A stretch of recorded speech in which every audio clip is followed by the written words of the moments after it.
اور ان کا ذکر کرنے کے لیے میرے عزیزوں یقیناً زبانیں پاک بھی ہونی چاہیے اور سننے والوں کی محفلیں بھی پاک ہونی چاہیے۔ اور ایک بات یہ بھی یاد رکھیں کہ حضرت علی مرتضیٰ رضی اللہ تعالیٰ عنہ کا ذکر ایمان کی علامتوں میں سے ہے۔ ایمان والے حضرت علی کا نام سن کر کے مسکراتے ہیں یا خوش ہوتے ہیں، اور جہنمیوں کے چہروں پر کالک پڑ جاتی ہے، سرخی آ جاتی ہے۔ ہم الحمدللہ مولا کائنات شیر خدا کے دربار میں جو کہتے ہیں وہ شاید کوئی اور نہیں کہتا ہو۔ کچھ لوگ ہمیں بلیم کرتے ہیں کہ یہ لوگ ناسبی ہیں، علی مرتضیٰ اور اہل بیت کی محبت ان کے اندر نہیں ہے۔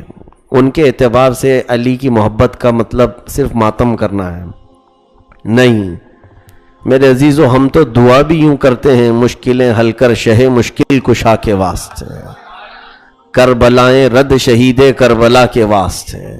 ہمارے شجروں میں یہ دعا ہے کہ ہم مولا کائنات کے حوالے سے اللہ کی بارگاہ میں اپنی مشکلیں دور کرنے کی التجا کرتے ہیں۔ عزیزان گرامی وقار، اس فاتح خیبر سیدنا علی مرتضیٰ رضی اللہ تعالیٰ عنہ کو فارسی میں جس شاعر نے یوں کہا، قوت مرداں شیر یزداں، قوت شاہ مرداں شیر یزداں، قوت پروردگار، شاہ مرداں شیر یزداں، قوت پروردگار، لا فتح الا علی لا سیف الا ذوالفقار۔ جس کا مطلب یہ ہوتا ہے کہ مردوں میں اگر کوئی شہنشاہ ہے تو وہ علی مرتضیٰ ہے، شیر یزداں، اللہ کا کوئی شیر ہے تو وہ علی کی ذات ہے، اور جو کچھ بھی طاقت ملی ہے یہ غیبی خدا کی دی ہوئی طاقت ہے۔ اور پھر اگر دنیا میں کسی تلوار کی کوئی شہرت ہے تو وہ علی کی تلوار ذوالفقار کی شہرت ہے، اور جوانوں میں کوئی جوان ہے حقیقت میں تو وہ مولا کائنات علی مرتضیٰ ہے۔ عزیزان گرامی، ولادت بھی ایسی ہوئی، اللہ اکبر، پاکیزہ گھرانے میں، پاکیزہ خاندان میں، پاکیزہ نسب میں۔ اللہ رب العزت کو ایسے منظور تھا۔ اسی طرح سے اختلاف روایات اپنی جگہ پر کہ حضرت علی رضی اللہ تعالیٰ عنہ کی ماں فاطمہ بنت اسد جیب حمل سے تھیں، اس وقت یہ خانہ کعبہ کے طواف میں تھیں، اور ان کے شوہر ابو طالب جو حضرت علی رضی اللہ تعالیٰ عنہ کے والد ہیں، حضور صلی اللہ علیہ وسلم کے سگے چچا ہیں، ابو طالب بے قرار ہو کر ادھر ادھر دیکھنے لگے۔ چند عورتیں جو وہاں پر موجود تھیں، یہ امام زین العابدین رضی اللہ تعالیٰ عنہ سے روایت ہے، انہوں نے کہا کہ مجھے وہاں موجود ایک خاتون نے یہ روایت بیان کی ہے کہ تمہارے دادا ابو طالب گھبرائے ہوئے ہمارے پاس آئے۔ ہم نے پوچھا کہ گھبراہٹ اور پریشانی کس بات کی؟ تو انہوں نے کہا میری بیوی بنت اسد حاملہ تھی اور درد شروع ہو چکا ہے۔ تو گھبرا کر کے کہیں بٹھانے کی کوشش کی گئی تو خانہ کعبہ کا دروازہ کھلا تھا، تو انہیں اندر بٹھایا گیا کہ ہم جلد سے کسی چیز کا انتظام کریں گے۔ تو خواتین کہتی ہیں 4 عورتیں ہم فاطمہ بنت اسد کو لے کر انتظار کر رہی تھیں کہ کوئی مدد آ جائے، فاطمہ بنت اسد کو اس درد زہ میں اٹھا کر گھر لے جایا جائے۔ لیکن وہ خواتین کہتی ہیں جیسے خانہ کعبہ میں داخل ہوئے ایک خوشبو سی پھیلی اور اچانک ایک حسین و جمیل بیٹا تولد ہوا۔ جب ابو طالب واپس آئے تو ولادت ہو چکی تھی، اور وہ بھی کہاں پر؟ خانہ کعبہ کے اندر۔ بعض روایات میں مولا علی شیر خدا کی ولادت دوسرے گھر میں بتائی گئی ہے۔ میں ان روایات کی تصحیح و ترجیح کی طرف نہ جاتے ہوئے یہ عرض کرنا چاہوں گا کہ ولادت جہاں پر بھی ہوئی، لیکن جو اہم چیز ہے وہ یہ ہے کہ پیدا ہونے کے بعد سے اس روایت پر سب کا اتفاق ہے کہ حضرت علی نے نہ دودھ پیے تھے اور نہ آنکھ کھولے تھے۔ بچہ جب ماں کی گود میں آئے، اب اس کا پہلا کام یہی تو ہوتا ہے کہ وہ آنکھ کھولے، آواز نکالے اور ماں کا دودھ پی لے. صبح سے شام تک ہونے آ گئی اور جب وہ آنکھ بھی نہیں کھول رہے تھے تو لوگ گھبرائے، ماں بھی گھبرائی، ان کے باپ ابو طالب بھی گھبرائے. رسول پاک صلی اللہ تعالی علیہ وسلم کو دوپہر کے بعد خبر ہوئی تھی کہ ابو طالب کے گھر میں ایک بچے کی ولادت ہوئی. ایک بات یاد رکھیں، رسول کریم صلی اللہ تعالی علیہ وسلم ابو طالب کے گھر میں بچپن سے رہے ہیں. حضور خود فرماتے ہیں ابو طالب کی بیوی فاطمہ بنت اسد میری دوسری ماں کی طرح میری پرورش کی. ان کی سگی چچی فاطمہ بنت اسد نے رسول اللہ صلی اللہ علیہ وسلم کی اپنے بیٹوں سے زیادہ حضور پر وہ جان نچھاور کرتی تھیں اور محبت فرمایا کرتی تھیں. تو حضور صلی اللہ علیہ وسلم کو بڑی خوشی ہوئی کہ چچا ابو طالب کے گھر میں بیٹے کی ولادت ہوئی ہے. تو بعد میں یہ خبر ملی کہ نہیں بیٹا ہوا ہے، شاید معذور پیدا ہوا ہوگا. معذور ہے کہ آواز نہیں کرتا، آنکھ نہیں کھولتا اور کچھ کھاتا پیتا نہیں، یعنی دودھ نہیں پی رہا ہے. تو رسول کریم صلی اللہ تعالی علیہ وسلم اس نومولود بچے کو دیکھنے کے لیے آئے. جب یہ فاطمہ بنت اسد کی گود میں تھا، اللہ کے حبیب صلی اللہ تعالی علیہ وسلم نے اپنے گود میں لیا. جب رسول کریم صلی اللہ تعالی علیہ وسلم نے اپنے منہ سے اپنا لعاب پاک نکال کر حضرت علی کی زبان پر رکھا تو جیسے ہی حضور نے اپنی انگلی رکھی انہوں نے چوسنا شروع کیا، اور لعاب پاک جب ان کے منہ میں گیا تو سب سے پہلے آپ نے آنکھیں کھولی اور جلوہ رسول کو دیکھا. یہ ہے علی کی شان کہ پہلی غذا رسول اللہ کا لعاب اور پہلی نظر چہرے رسول پاک، پہلی نظر دنیا میں پڑی ہے. وہ علی چاہتے یا علی کی ولادت ایسی جگہ پر ہوئی تھی جہاں دنیا میں کسی کی ہوئی نہیں، خانہ خدا میں. وہاں آنکھ کھولتے تو کعبہ سامنے تھا. کعبے کا تقدس کم تھوڑی نہ ہے، کعبے کی حرمت کم تھوڑی نہ ہے، اس کی عزت اپنی جگہ پر. وہاں پر بھی بچہ پہلی نگاہ اٹھائے. میاں آج بھی اگر ہم پہلی نظر کعبے پر ڈال کر دعا کریں تو اللہ دعا قبول فرماتا ہے. تو علی کی آنکھیں وہیں کھل جاتی اور کعبے کو دیکھ لیتے تو وہ بھی ان کی عزت، ان کا تقدس، ان کے احترام میں یہ بات روایت میں آ جاتی کہ پہلی نگاہ کعبے پر پڑی ہے علی کی پیدائش کے بعد. لیکن مسلمانوں یہاں ہم سنیوں کا، خاص طور پر ہم بریلویوں کا عقیدہ ثابت ہوتا ہے کہ مولا علی نے پیدائش ہی میں ہمیں وہ بات کہہ دی جو امام احمد رضا خان فاضل بریلوی نے کہا ہے، حاجیو آؤ شہنشاہ کا روزہ دیکھو، کعبہ تو دیکھ چکے کعبے کا کعبہ دیکھو. مولا علی نے نظر وہاں ڈالی ہے جو کعبے کا بھی کعبہ تھا. رسول کریم صلی اللہ تعالی علیہ وسلم کے چہرے پاک پر پہلی نظر گئی، اس پر سب کا اتفاق ہے. اللہ کے حبیب صلی اللہ تعالی علیہ وسلم نے حضرت علی کو اپنے گھر میں رکھا. یوں سمجھ لیں کہ حضرت علی کی پرورش میں حضور صلی اللہ علیہ وسلم کا بڑا کردار رہا، بچپن سے ہی تربیت میں. کیونکہ حضور پاک صلی اللہ تعالی علیہ وسلم کی شادی ہو کر 3 سال گزرے تھے جب آپ کی عمر مبارک 28 سال کی تھی، جب حضرت علی کی پیدائش ہوئی تھی. رسول پاک صلی اللہ تعالی علیہ وسلم حضرت علی کو اپنے گھر میں رکھتے تھے، خاص طور پر عمومی حالات میں بھی. اب وہ علی جو خود تربیت رسول میں بڑے ہوں، ان کی جوانی کا حال کیا ہونا چاہیے. اوروں کے متعلق معلوم نہیں، باقی دوسرے اصحاب تو بعد میں صحبت اختیار کی رسول پاک کی. حضرت علی کی صحابیت تو بچپن سے، پیدائشی صحابی، رسول کریم صلی اللہ تعالی علیہ وسلم کے گھر میں ہی پلے ہیں، پرورش وہی ہوئی ہے. جب آپ کی عمر 9 سال کی تھی، رسول کریم صلی اللہ تعالی علیہ وسلم نے 9 اور بعض روایات میں ہے 12-13 سال کی تھی. جیسے بھی ہوں، اللہ کے حبیب صلی اللہ تعالی علیہ وسلم نے اعلان نبوت فرمایا اور مکہ والوں کو جمع کیا. مکہ کی ایک پہاڑی پر سب پر دعوت پیش کی، میں اللہ کا آخری نبی ہوں، اللہ ایک ہے، اس کا کوئی شریک نہیں، تم بتوں کی عبادت کو چھوڑو. اس پیغام کو سن کر کے مکہ والے بڑی دشمنی پر اتر آئے. کوئی ایک بھی وہاں پر اٹھ کر لبیک کہنے والا نہیں تھا. اللہ کے حبیب صلی اللہ تعالیٰ علیہ وسلم نے اس مجمع عام میں پکارا، ہے کوئی جو میرے لائے ہوئے دین کی حمایت کرے؟ تب یہی 9 سال کی عمر میں یہ کھڑے ہوتے ہیں اور کہتے ہیں یا رسول اللہ صلی اللہ علیہ وسلم، میں آپ کے دین کی حمایت کے لیے کھڑا ہوں، آپ کو میں اللہ کا رسول تسلیم کرتا ہوں۔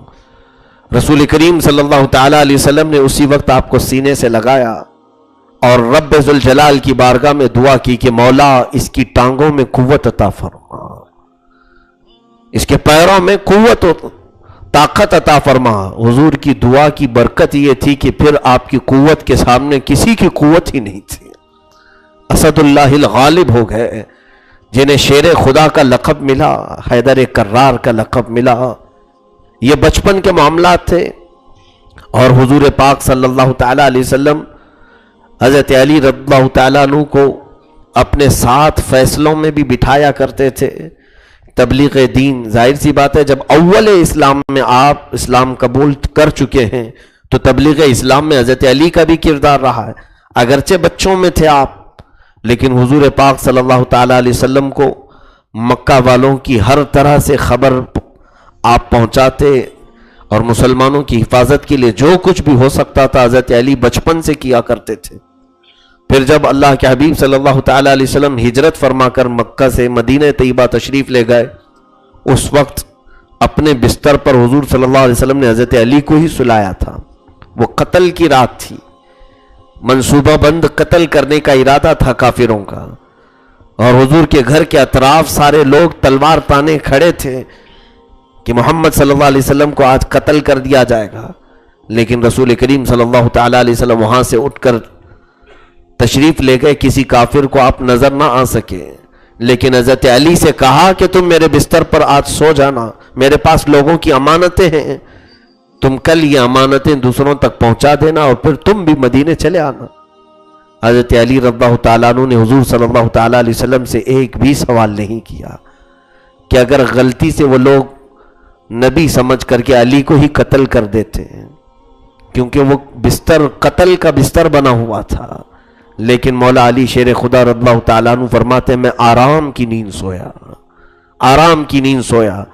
وجہ یہ تھی کہ رسول اللہ نے فرمایا تھا کل صبح سب کی امانتیں واپس کر کے تم بھی مدینے آنا، تو مجھے یقین ہو گیا کہ صبح ضرور ہوگی۔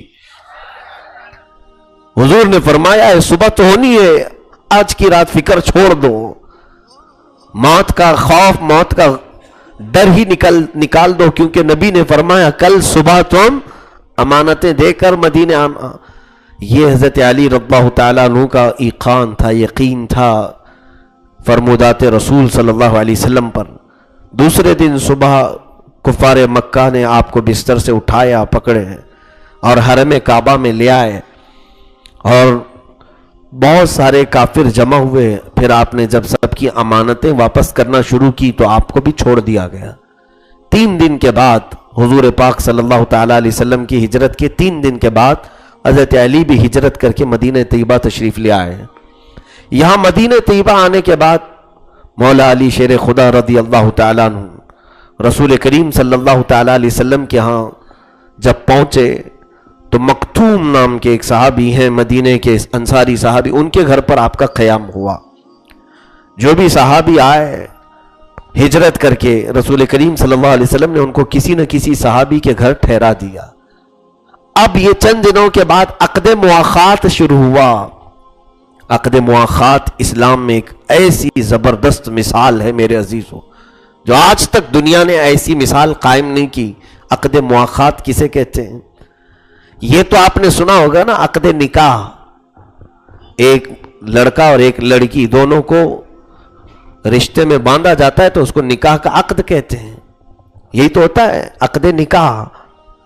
آپ نے یہ تو سنا ہوگا کہ خرید و فروخت کا عقد ہوتا ہے، کہ میں ایگریمنٹ، سیل ایگریمنٹ ہوتے ہیں، یہ تمام چیزیں تو آپ نے سنا ہوگا۔ لیکن حضور پاک صلی اللہ تعالیٰ علیہ وسلم نے بھائی چارگی کا بھی ایگریمنٹ بنا دیا تھا۔ عقد نکاح اپنی جگہ پر رشتے سے جوڑنا، ایک مرد ایک عورت کو جوڑ دیا آپ نے، مہر مقرر ہو گیا اور ان کا رشتہ بنا دیا گیا، یہ تو مشہور ہے پوری دنیا میں۔ لیکن مدینہ طیبہ میں حضور صلی اللہ تعالیٰ علیہ وسلم نے انصار صحابہ اور مہاجرین صحابہ کو جمع کیا اور ارشاد فرمایا ایک انصار اور ایک مہاجر، انصار جو مدینے میں تھے پہلے سے، مہاجر جو ہجرت کر کے آئے تھے مکہ سے یا دوسری جگہوں سے، ایک مہاجر اور ایک انصار۔ حضور فرماتے آج سے تم دونوں بھائی بھائی ہو۔ وہ ہاتھ پکڑتے اور سیدھے چلے جاتے۔ کہاں؟ وہ انصاری صحابی مہاجر کو اپنے گھر لے جاتے ہیں، اور پھر اتنا ہی نہیں کہ حضور نے کہا ہے تو بھائی ہو گئے، جیسے ہم بولنے کے لیے آج بھائی بھائی ہیں، جب کام پڑے تو کہتے ہم تو سب بھائی بھائی ہیں، اور پھر جب دشمنی ہو تو اتنی خطرناک دشمنی ہوتی ہے معاذ اللہ کہ جانوروں سے بھی زیادہ سخت ترین لڑائیاں ہوتی ہیں۔ جانور بھی آپس میں اتنے نہیں لڑتے جتنا انسانوں میں لڑائیاں خون ریزیاں ہوتی ہیں۔ خیر، دوسروں سے لڑائی اللہ اور اس کے رسول کی دشمنی کی وجہ سے ہے تو الگ مسئلہ ہے، لیکن مومنین کا آپس میں ایک دوسرے سے لڑنا، اس کے لیے تو وعید آئی ہے۔ اللہ کے رسول صلی اللہ تعالیٰ علیہ وسلم نے فرمایا کہ اگر دو مومن آپس میں لڑنے کے لیے تلواریں اٹھا لیے، تلوار آج نہیں ہے تو چاقو اٹھا لیا، جو کچھ بھی اٹھا لیا، اللہ کے حبیب صلی اللہ علیہ وسلم فرماتے ہیں اگر اس میں سے کسی ایک نے کسی کو مارا، ایک نے قتل کیا، تو قاتل بھی دوزخ میں ہوگا، مقتول جو قتل ہوا وہ بھی دوزخ میں ہوگا، جو مر گیا وہ بھی دوزخ میں ہے۔ کیوں؟ مرنے والے کا کیا قصور ہے؟ صحابہ نے پوچھا یا رسول اللہ صلی اللہ علیہ وسلم، قاتل تو سمجھ میں آیا کہ اس نے گناہ کیا، ایک جان لے لی، لیکن مقتول کیوں؟ حضور پاک صلی اللہ علیہ وسلم فرماتے ہیں اس لیے کہ وہ بھی اس بات کا خواہش مند تھا، یہ اور بات ہے کہ موقع نہیں ملا اس کو، قتل تو وہ بھی کرنا چاہ رہا تھا نا، موقع اس کو ملا ہے، قاتل کو یہ مار ڈالا، لیکن اگر اس کو موقع ملتا تو وہ بھی تو قتل کے لیے تلوار اٹھایا تھا۔ تو جو دو تلواریں مسلمانوں کے درمیان اٹھیں وہ دونوں دوزخ میں جائیں گے، دونوں دوزخ میں جائیں گے۔ تو حضور اکرم صلی اللہ علیہ وسلم نے جو مواخات قائم کیا تھا، بھائی چارگی کا ایک نظام مدینے نے، وہ مثال پوری دنیا میں نہیں مل سکتی میرے عزیزوں۔ انصار صحابہ نے کیا کیا تھا جانتے ہیں آپ؟ مہاجرین صحابہ کو لیا اور پھر اپنے گھر لے کر کے گئے، ان کے سامنے اپنی پوری جائیدادیں رکھ دی، صاف صاف انہیں بتا دیا کہ اے میرے مہاجر بھائی، دیکھو میرے دو گھر ہیں، ایک باغیچہ ہے، بازار میں اتنی دکانیں ہیں، یہ میری پراپرٹی ہے، اور جو دو گھر ہیں اس میں سے ایک گھر میرا، ایک گھر تمہارا، باغیچہ آدھا میرا اور آدھا تمہارا، بازار کی دکان میں ایک دکان میری ایک دکان تیری۔ حتیٰ کہ حضرت عبد الرحمن بن عوف کے جو بھائی بنائے گئے تھے انصاری صحابی، انہوں نے یہاں تک کہا کہ میری دو بیویاں ہیں، میں ایک کو طلاق دوں گا، اس کی عدت کے بعد تم اس سے نکاح کر لو، کہ آپ نئے ہو مدینے میں۔ تو انصار نے بھائی چارگی کا ایسا نمونہ قائم کیا کہ ایک بار رسول پاک صلی اللہ علیہ وسلم نے فرما دیا کہ تم بھائی ہو، تو انہوں نے اپنی سگی ماں سے پیدا ہونے والے بھائی سے زیادہ ترجیح دی میرے آقا کی زبان سے نکلے ہوئے بھائی کو۔ عزیزان گرامی، صہیب روم سے آئے ہوئے، بلال حبشہ سے آئے ہوئے، سلمان فارس سے آئے ہوئے، دوسرے کئی ممالک سے آئے ہوئے صحابہ تھے وہاں پر، ان کی نسل الگ تھی، رنگ بھی الگ تھے، قبیلے الگ تھے، خاندان الگ تھے، لیکن مدینے والوں کے دلوں میں اللہ نے کیسا ایمان بسایا تھا، انہوں نے پورے ہر طرف سے آنے والے صحابہ کو ایک خاندان میں بانٹ لیا، ایک خاندان میں تقسیم کر لیا آپس میں، اور ایسا مضبوط خاندان کہ ان کی فضیلت میں پھر قرآن کی آیتیں نازل ہوئی، ان اللہ یحب الذین یقاتلون فی سبیلہ صفا کأنہم بنیان مرصوص، بے شک اللہ ان صحابہ سے محبت فرماتا ہے کہ جب وہ جہاد کے لیے بھی کھڑے ہوتے ہیں تو ایسی صف بناتے ہیں جیسے سیسا پلائی ہوئی دیوار کھڑی ہوتی ہے۔ ان کے درمیان اتنا اتحاد آ گیا تھا، ایسا اتحاد، بھائی چارگی کا نظام جو قائم کیا میرے آقا صلی اللہ علیہ وسلم نے، یہ معاشرے کی سب سے پہلی بنیاد تھی کہ کوئی مدینے کو ہلا نہیں سکا، پھر مدینے کو کوئی بری نظر سے دیکھ نہیں سکا، وہ اتحاد حضور پاک صلی اللہ علیہ وسلم نے قائم فرمایا۔ ہمارے حالات یہ ہیں کہ پڑوسی مر بھی گئے تو پتہ ہی نہیں چلتا ہے، خبر ہی نہیں ہے کہ کتنے بیمار پڑے ہیں لوگ. ہم نے یہاں پر رشتے یا تو مخصوص کر لیے، مال کی وجہ سے ہمارے رشتے ہیں، یا منصب کی وجہ سے ہمارے یہاں رشتے ہیں. ایمان کی وجہ سے جو رشتہ ہوتا تھا وہ بہت مضبوط ہوتا تھا، اور مال کی وجہ سے جو ہمارے رشتے قائم ہوتے ہیں وہ مال جانے کے بعد پھر دشمنی ہو جاتی ہے، دوریاں ہو جاتی ہیں. کسی کے منصب کی وجہ سے تم نے رشتہ قائم کر رکھا ہے اس سے، وہ ذرا اس کا منصب ہٹ گیا تو تمہارا رشتہ بھی ختم ہو گیا. اب اس سے کیا ملنا ہے، وہ تو فالتو آدمی ہو گیا، کچھ کام دھندے کا نہیں. یہ ہمارے مزاج ہیں. صحابہ اکرام کو حضور صلی اللہ علیہ وسلم نے ایمان کی رسی میں باندھا تھا، ایمان کی رسی میں، حتیٰ کہ ان کے درمیان چھوٹی سی بات پر تکرار بھی ہو جاتی، میرے آقا صلی اللہ تعالی علیہ وسلم غضبناک ہو جاتے تھے، ناراض ہوتے تھے. حضرت ابو ذر کو ایک بار اسی لیے ڈانٹا تھا کہ انہوں نے حضرت بلال کو صرف اتنا کہا تھا کالی عورت کے بیٹے ہیں. رسول کریم صلی اللہ علیہ وسلم نے فرمایا کہ تمہارے اندر ابھی بھی جاہلیت ہے، پرانے زمانے کی جہالت ہے. حضرت ابو ذر بلال حبشی کو صرف اتنا کہے تھے، پھر ان کو احساس ہوا، شرمندگی ہوئی. بعد میں گئے حضرت بلال کو لایا اور کہا کہ اے بلال، میں نیچے سوتا ہوں، تم اپنا پیر میرے چہرے پر رکھ دو. میں نے تم کو کالا کہا یا کالی عورت کے بیٹے کہا؟ حضرت بلال نے انہیں اٹھا لیا اور کہا نہیں، تم صحابی رسول ہو، تم صحابی رسول ہو، تمہارے چہرے پر میرا قدم کیسے؟ بلکہ ہم دونوں آپس میں ایمانی بھائی ہیں. ان لوگوں کے ہاں عفو درگزر کا بھی مقام بہت تھا. تکراریں کیوں نہیں ہوتی تھی، لیکن ان لوگوں نے ان تکراروں کو اپنے درمیان بڑی دیواریں نہیں بنائی. مجھے حیرت ہوتی ہے، ابھی بھی مدینہ طیبہ کی بات ہے. مدینہ طیبہ میں ہم جاتے ہیں، آج وہاں حالات ایسے ہیں، دل کی سختیاں بڑھ جاتی ہیں حاجیوں کی بھی. حج کر کے اتنے دعائیں کر کے، عبادتیں کر کے، قرآن کی تلاوتیں کر کے، رب لبیک لبیک پکار کر کے مدینے پہنچتے ہیں. وہاں پر تو چھوٹی چھوٹی چیزوں کے لیے جھگڑے کر جاتے ہیں. پچھلے سال کی بات ہے، دو یہیں کے حاجی تھے انڈیا کی، وہ الگ ہمارے پڑوس میں تھے، صرف کھانے کی بات پر لڑ پڑے اتنا کہ برتنوں سے ایک دوسرے کا مقابلہ کیا. دونوں زخمی ہوئے اور دونوں کو پولیس لے کر جیل میں گئی. مدینہ طیبہ میں رسول کریم صلی اللہ تعالی علیہ وسلم کے دیار پاک میں. اور حد تو یہ ہے کہ وہاں جانے کے بعد پتہ نہیں شیطان کتنا ورغلاتا ہے، بہکاتا ہے. میں بار بار حجاج کرام کو یہی نصیحت کرتا ہوں، تمہارا امتحان ہے میرے عزیزو. بارگاہ رسول میں آئے ہو اور اس مدینے میں آئے ہو جہاں انصار نے اپنی ساری زمینیں کشادہ کر دی تھی، ساری زمینیں کشادہ کر دی تھی. آج وہاں پر کوئی اپنا دامن پھیلانے کی ذرا برابر کوشش نہیں کرتا.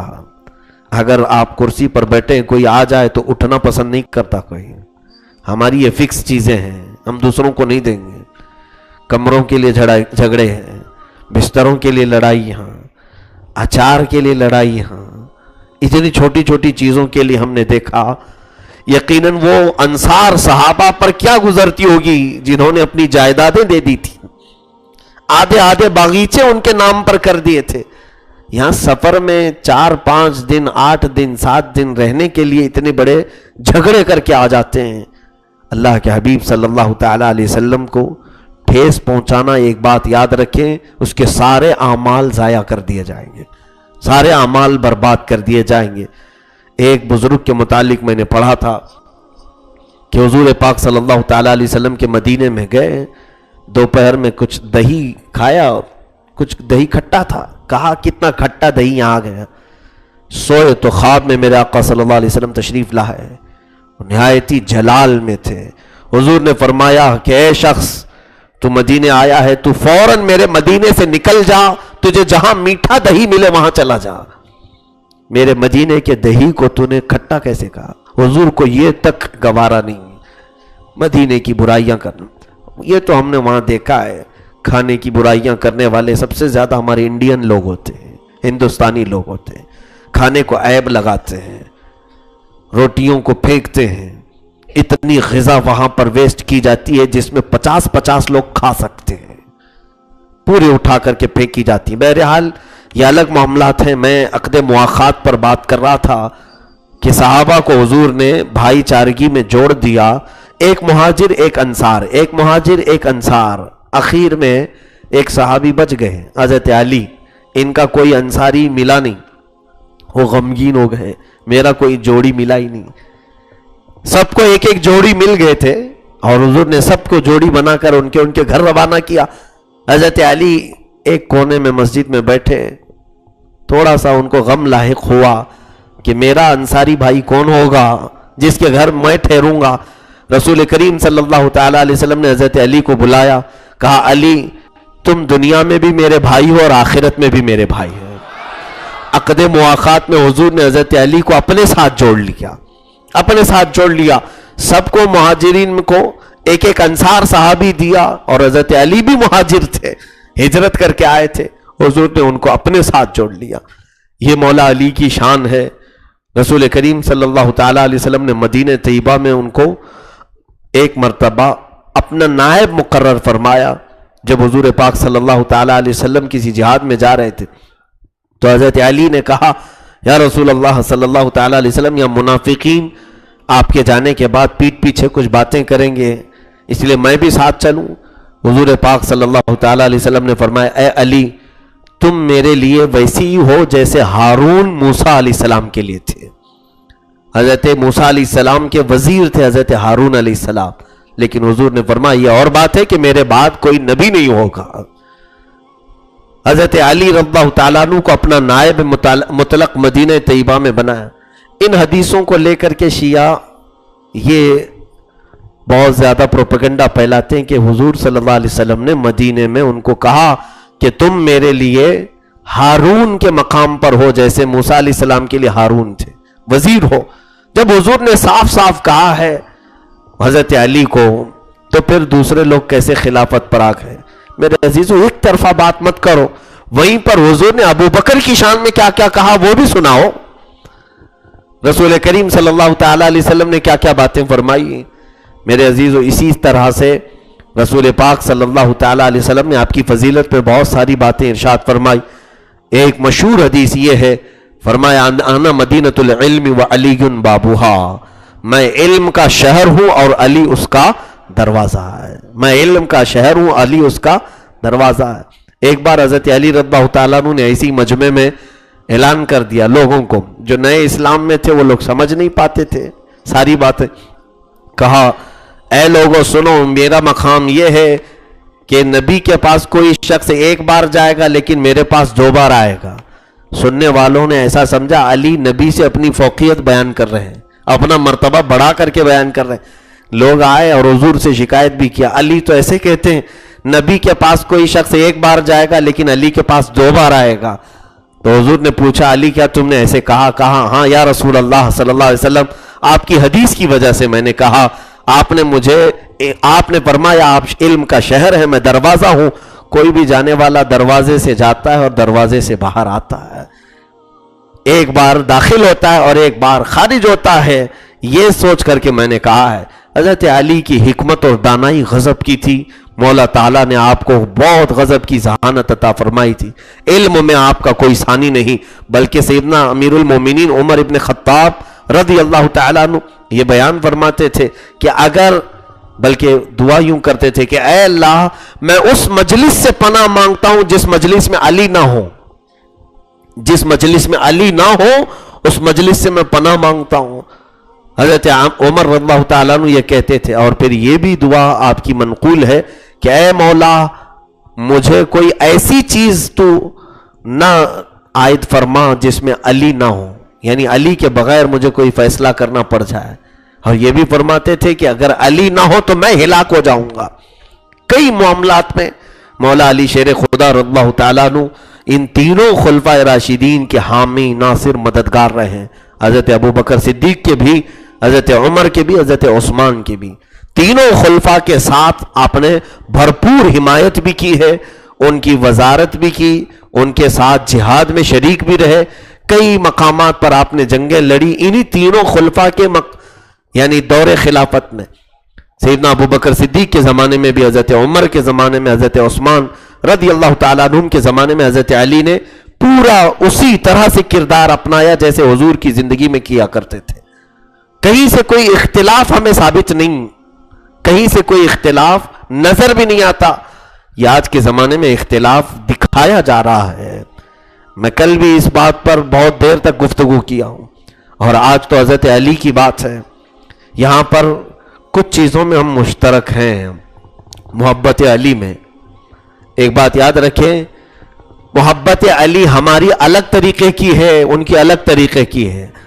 ہم کالی پٹی باندھ کر محبت نہیں دکھاتے، اس لیے کہ الحمدللہ علی کی محبت کالا پن نہیں لاتی، نور لاتی ہے.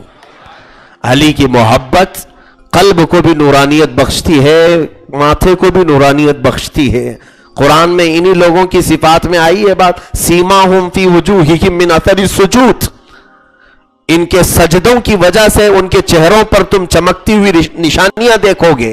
سورہ فتح کی آخری آیت میں اللہ فرما رہا ہے، اور وہ حضرت علی مراد ہیں. یہاں سے تفسیر میں فرمایا گیا کہ آپ کے سجدے ایسے ہوتے کہ لوگ آپ کے چہرے کی چمک سے ہی آپ کو پہچانتے بھی تھے.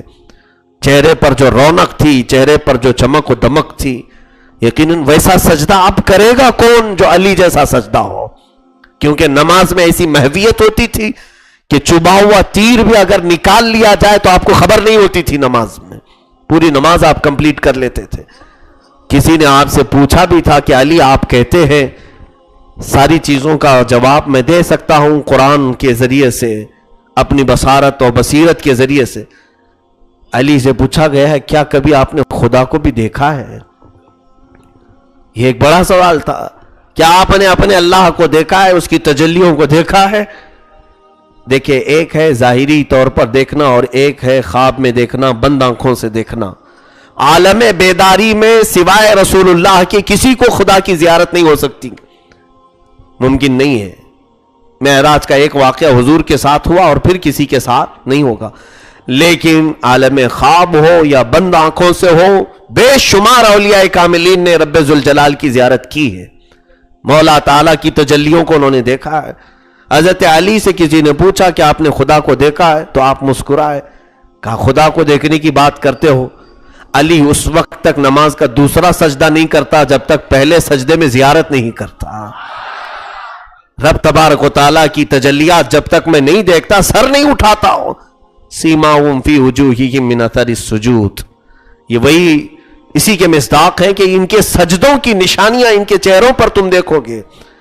ان کے سجدوں کی نشانیاں چہروں پر دیکھو. اچھا، یہاں لفظ وجوہہم ہے، سیماہم فی وجوہہم، وجہ کہتے ہیں چہرے کو، اور بعض لوگ بیچارے پیشانی پر داغ لگا کر کہتے ہیں ہم بھی اسی آیت کے مصداق ہیں.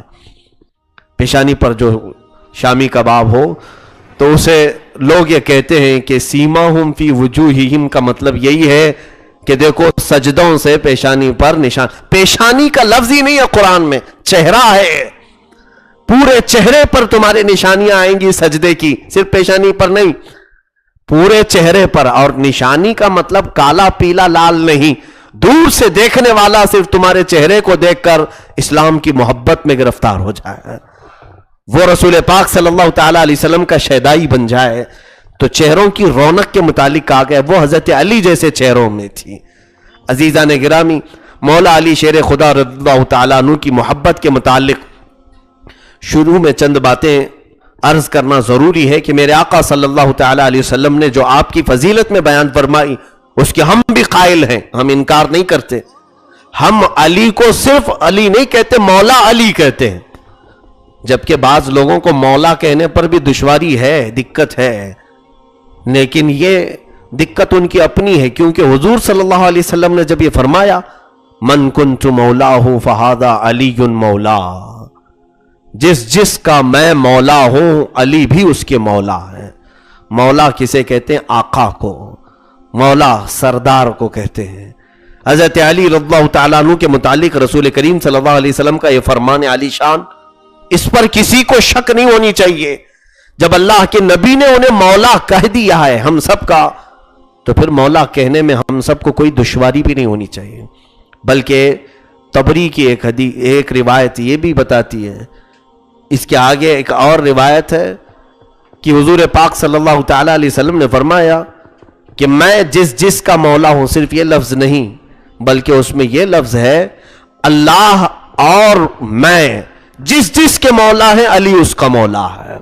اس میں پھر پوری کائنات آ گئی ہے، سارے لوگ اس کو اپنا سردار بنائے ہیں۔ عزیزان گرامی وقار، نبوت کا مقام اپنی جگہ پر، لیکن ولایت کا مقام اپنی جگہ پر ہے۔ مولا حضور صلی اللہ علیہ وسلم نے حضرت علی کو کہا ہے، تو یہ بات لے کر کے بعض جماعتیں کہتی ہیں تو پھر کیا وہ نبیوں کے بھی مولا ہیں؟ نبیوں کے بھی مولا ہیں؟ ہاں، ہم اس کی تطبیق یوں کہتے ہیں، عربی میں ایک لفظ کئی معنوں کے لیے آتا ہے، عربی میں ایک لفظ کئی معنوں کے لیے آتا ہے۔ لفظ عین، یہ سورج کو بھی بولتے ہیں، گھٹنے کو بھی بولتے ہیں، آنکھ کو بھی بولتے ہیں، ایک ہی لفظ ہے۔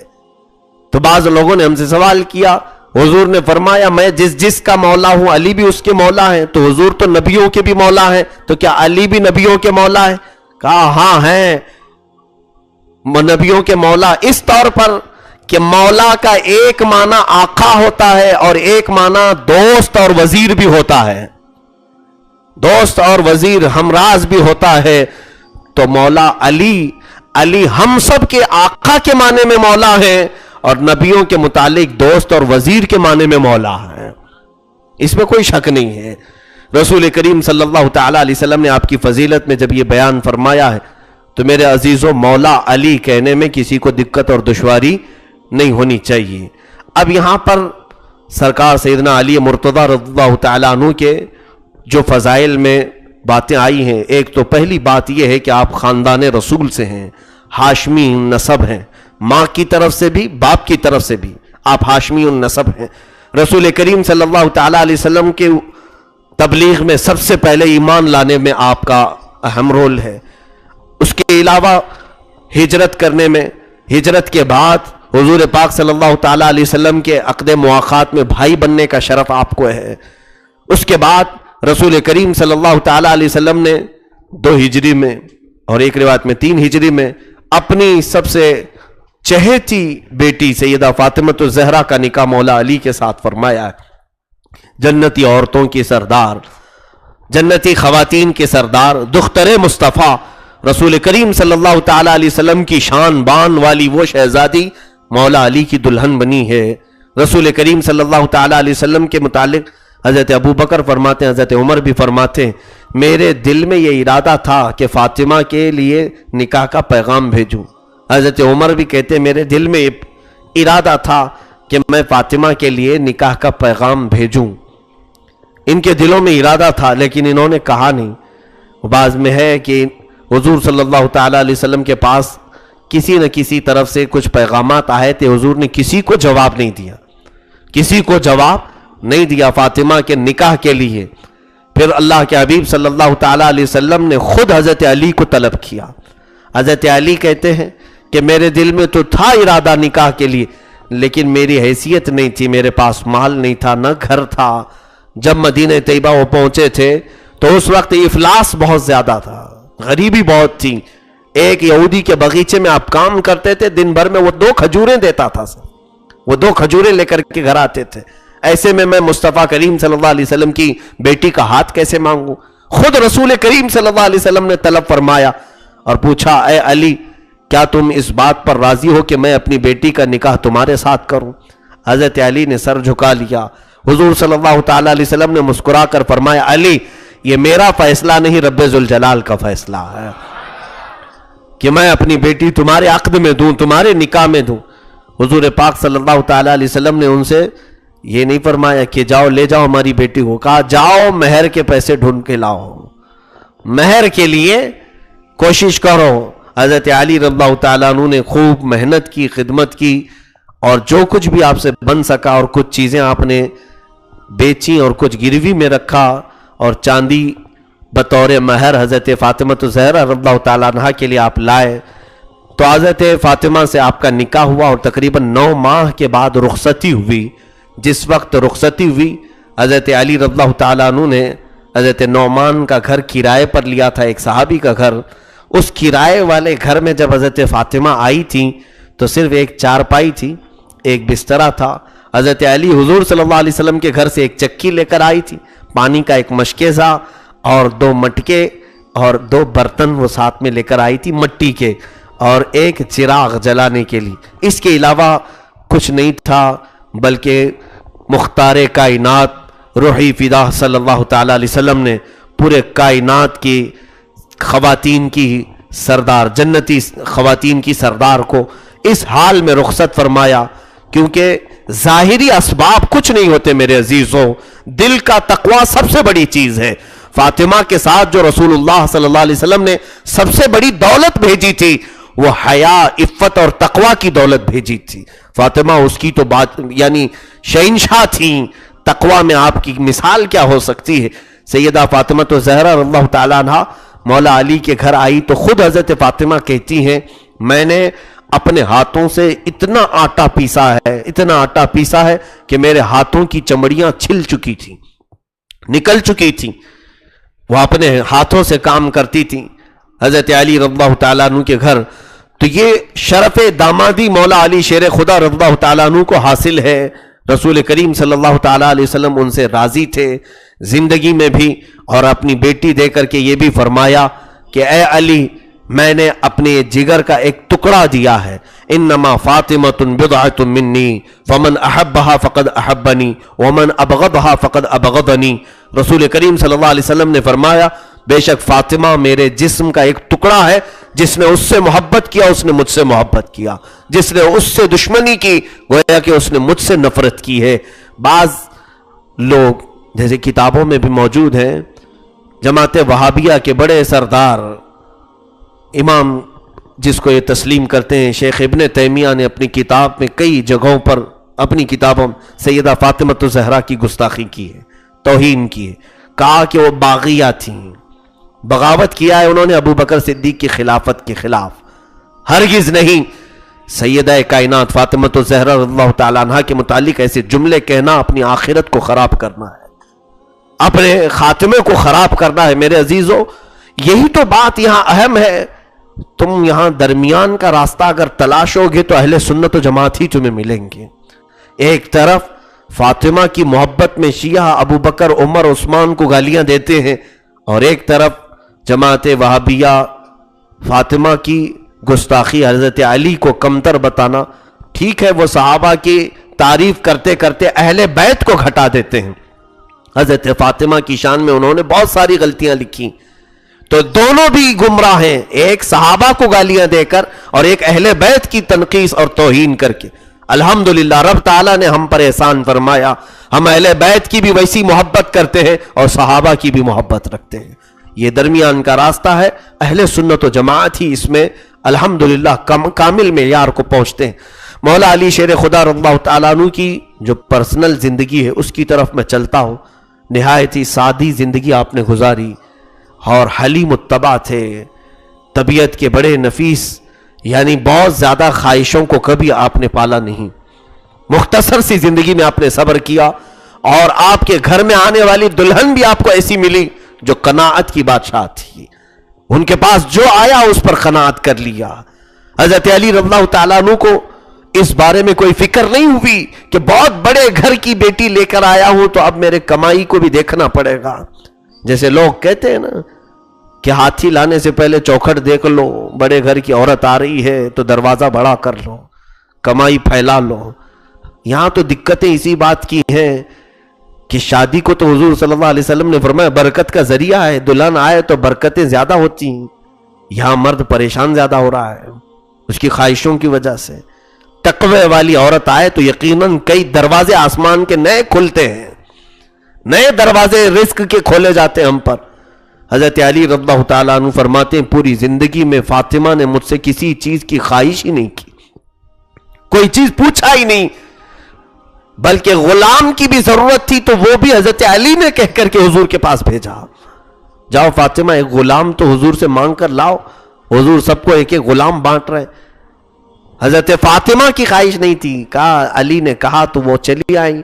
رسول پاک صلی اللہ تعالیٰ علیہ وسلم سے کہا یا رسول اللہ ہمیں بھی ایک غلام دے دیں. میرے آقا نے ان کو غلام نہیں دیا، کہا فاطمہ جب زیادہ تھک جاؤ تو رات کے وقت 33 بار سبحان اللہ، 33 بار الحمدللہ، 34 بار اللہ اکبر پڑھو، تمہارے لیے ساری تھکن کے لیے کافی ہو جائے گا. وہ لے کر کے لوٹیں، پھر اس پر بھی صابرہ تھیں، صبر کیا۔ حضرت علی رضی اللہ تعالیٰ عنہ کے گھر کی حالت ایسی تھی، ایک بار رسول کریم صلی اللہ تعالیٰ علیہ وسلم ان کے گھر تشریف لے گئے، دیکھا کہ حسنین کریمین نہیں، بچوں کو دیکھنے کے لیے حضور اکثر جایا کرتے، پوچھا کہاں ہیں؟ کہا یا رسول اللہ صلی اللہ علیہ وسلم ہمارے گھر میں آج کچھ بھی نہیں تھا، کوئی چیز نہیں تھی کھانے کے لیے، بچے بھوکے تھے۔ تو علی نے کہا ہے کہ میں بچوں کو لے جاتا ہوں، نہیں تو یہ تمہارے کاموں میں یہاں مخل نہ ہو جائے۔ تو علی آج جس باغیچے میں کام کرتے ہیں اس باغیچے میں دونوں کو لے کر کے گئے۔ حضور صلی اللہ تعالیٰ علیہ وسلم نے پوچھا کہ کہاں گئے؟ فلاں کے باغیچے میں۔ جب رسول کریم صلی اللہ علیہ وسلم وہاں پہنچے تو دوپہر کا وقت تھا، کڑی دھوپ ہے۔ حضرت علی رضی اللہ تعالیٰ عنہ باغیچے میں کنویں سے پانی نکالتے ہیں اور درختوں پر ڈالتے ہیں، یہ کام چل رہا ہے، مزدوری چل رہی، اور حسنین کریمین کو ایک جگہ بٹھاتے ہیں، بیچ بیچ میں انہیں کھلاتے ہیں اور پھر جاتے ہیں پانی بھر کر لاتے ہیں۔ اللہ کے حبیب صلی اللہ تعالیٰ علیہ وسلم اس باغیچے میں تشریف لائے اور کہا کہ علی کیا تمہارے کاموں میں بھی ہاتھ نہ بٹھاؤں؟ اور خود رسول کریم صلی اللہ تعالیٰ علیہ وسلم نے اس باغیچے میں کام کیا اور پانی بھرا اور درختوں کو ڈالا۔ شام ہونے سے پہلے کچھ کھجوریں گھر کے لیے لے کر ایک بچے کو امام علی مرتضیٰ اور ایک بچے کو رسول پاک اٹھا کر گھر لے آئے۔ گھر کی کیفیت یہ تھی کہ بہت زیادہ ٹھاٹ باٹ نہیں تھا، بلکہ یہ اہل بیت کا گھرانہ تو ایسا ہے کہ حسنین کریمین بیمار ہوئے تھے تو ان کی کنیزہ جو گھر کی فضہ نام کی کنیزہ تھی، اس نے منت کر لی، منت یہ مانگی کہ اے اللہ اگر بچے صحیح ہو جائیں تو پورے گھر والے مل کر کے ہم 3 روزے رکھیں گے۔ اس نے منت کی، بچوں کو شفا یابی مل گئی، شفا ہو گئے۔ دونوں بچے جب صحت یاب ہوئے تو فضہ نے حضرت علی اور حضرت فاطمہ کو بتایا کہ میں نے منت کی تھی، بچے صحیح ہو گئے۔ تو گھر والوں نے کہا، حضرت علی حضرت فاطمہ دونوں بچے اور فضہ، کہ آج سے ہم روزہ رکھتے ہیں، 3 دن کنٹینیو روزہ رکھیں۔ روزہ رکھے، دوسرے دن حضرت علی روزے کے عالم میں کام کے لیے جاتے تھے، دن بھر کام کر کے شام کو جب آنے کا وقت تھا تو آپ کی مزدوری اتنی تھی جس سے صرف آٹا ملا 5 روٹیاں بن سکتی تھی، 5 روٹیاں بن سکیں اتنا آٹا ملا۔ گھر لے کر کے آئے، حضرت فاطمہ نے روٹیاں بنائی تو جیسے ہی افطاری کا وقت تھا ایک مسکین گھر پر آیا اور اس نے آواز لگائی، کہا کہ اے اہل بیت، رسول اللہ کے گھر والوں، تم ہر ایک کو دیتے ہو، میں بھوکا ہوں، مجھے کھلاؤ۔ حضرت فاطمہ نے کہا کہ یہ 5 روٹیاں اس کو اٹھا کر دے دو، اللہ کے نام پر اس نے مانگا ہے۔ اور پھر گھر والے 5 لوگ پانی پی کر افطار کر گئے۔ دوسرے دن بھی روزہ تھا، منت کا روزہ ہے۔ حضرت علی اسی حالت میں کام پر گئے ہوئے ہیں، اسی حال میں باغیچے کا کام کیا۔ شام کو آج جو مزدوری ملی اس سے بھی آٹا خریدا، آج روٹیاں بنائی۔ 2 دن کی بھوک کا کیا حال ہو سکتا ہے میرے عزیزو؟ آج ہم بھوک سے تل ملاتے ہیں، صبح سے شام کا روزہ، وہ بھی ہم کو اے سی کا روزہ برداشت نہیں ہو پاتا، آرام کے روزے ہیں بغیر کام کے، وہ مدینے کی گرمیوں کے روزے ہیں۔ حضرت علی دوسرے دن جب آئے، آٹا لے کر گوندا گیا، روٹیاں بنی، ایک یتیم بچہ باہر کھڑا تھا، اس نے آواز دی، اے رسول اللہ کے گھر والوں، مجھے سننے میں آیا ہے کہ آپ کے گھر سے جو بھی مانگتا ہے وہ خالی نہیں جاتا، میں بھوکا ہوں، مجھے کھلاؤ۔ حضرت فاطمہ نے 5 روٹیاں اٹھائی، اس یتیم بچے کو دے دیا، خود پانی پی کر کے افطار کر لی۔ تیسرا روزہ تھا، روزے چھوڑنا بھی نہیں تھا، منت کے روزے تھے۔ تیسرے روزے میں پھر حضرت علی اسی حالت میں کام پر گئے۔ کون کر سکتا ہے یہ سوائے شیر خدا کی طاقت کے؟ کون برداشت کر سکے گا؟ تیسرا دن جب آپ مزدوری کا آٹا لے کر کے آئے، آج روٹیاں بنی تھیں، لیکن آج ایک قیدی، جیل سے چھوٹا ہوا قیدی باہر کھڑا تھا، کہا زمانہ ہو گیا میں نے کھانے کو نہیں دیکھا، اور میں نے سوچا ہے کہ کسی اور گھر کیوں جاؤں، رسول اللہ کے گھر والوں کے پاس آؤں، یہاں منگتوں کو کھلایا جاتا ہے۔ بی بی نے وہ روٹیاں اٹھائی، دے دیا۔ مولا علی نے ایک بار بھی نہیں کہا کہ فاطمہ 1 رکھ لیتی، 2 رکھ لیتی، 3 رکھ لیتی، باقی کی دے دیتی۔ وہ بھی اپنی اس بیوی کی خیرات پر راضی تھے۔ بچوں کو بھی ایسی تربیت تو ملی تھی بچپن میں، تیسرا روزہ ہے اور روٹیاں اٹھا کر دی گئی. یہ بڑا کڑا امتحان تھا میرے عزیزوں اہل بیت کے گھر والوں، اہل بیت والوں کے ساتھ، رسول پاک صلی اللہ تعالی علیہ وسلم کے گھر والوں کے ساتھ. یہ بڑا امتحان تھا. 3 روزے گزر گئے. شام کو میرے آقا صلی اللہ علیہ وسلم گھر میں داخل ہوتے ہیں تو دیکھا کہ حسنین کریمین طاق میں دبکے ہوئے بیٹھے ہیں. حضرت علی کا پیٹ پیٹ سے لگا ہے، فاطمہ کی کمر جھکی ہوئی، کسی سے آواز نہیں نکل رہی. فضا کو دیکھا گیا، آنکھیں اندر ہیں. اللہ کے حبیب صلی اللہ تعالی علیہ وسلم گھر میں داخل ہوئے، آواز کسی کی نہیں آ رہی ہے. بچے بھی کھلکھلاتے کھیلتے رہتے تھے. پوچھا کہ کیا حال ہے یہاں پر؟ کسی نے جواب نہیں دیا. ہوتا تو بیٹی رو رو کر کے شکایتیں کرتی کہ ابا جان گھر ایسا چل رہا ہے کہ کھانے کو نہیں ہے، کس کے گھر آپ شادی کر کے دے دیے. یہ 1000 شکایتیں فاطمہ کرتی اپنے باپ سے. رسول کریم صلی اللہ علیہ وسلم ایک لفظ نہیں کہا. صبر کی پہاڑ ہے. اللہ کے حبیب صلی اللہ علیہ وسلم نے 2 مرتبہ پوچھا، جواب کسی سے کچھ بھی نہیں آیا، سب خاموش تھے. جبرائیل امین آیت کریمہ لے کر اتر آئے. قرآن کی آیت نازل ہوئی سورہ دہر 29ویں پارے میں، وَيُطْعِمُونَ الطَّعَامَ عَلَى حُبِّهِ مِسْكِينًا وَيَتِيمًا وَأَسِيرًا. اے محبوب، یہ وہ گھرانہ ہے جو اپنے رب کی محبت میں کبھی مسکین کو کھلاتا ہے، کبھی یتیم کو اور کبھی قیدیوں کو کھلاتے ہیں. جبرائیل امین آ کر بتاتے ہیں. اور پھر جنت کا دسترخوان اترا. علی کے گھر پر جنت کا دسترخوان اترا. رسول کریم صلی اللہ علیہ وسلم نے کھانا پیش کیا اور فرمایا مبارک ہو میرے گھر والوں، تم امتحان میں کامیاب ہو گئے. رب تبارک و تعالیٰ کی طرف سے یہ امتحان تھا. آنے والا نہ مسکین تھا، نہ یتیم تھا، نہ قیدی تھا. وہ شکلیں تو ان کی تھی لیکن وہ اللہ کی طرف سے بھیجے گئے فرشتے تھے جو رسول اللہ کے گھر والوں کا امتحان لے رہے تھے.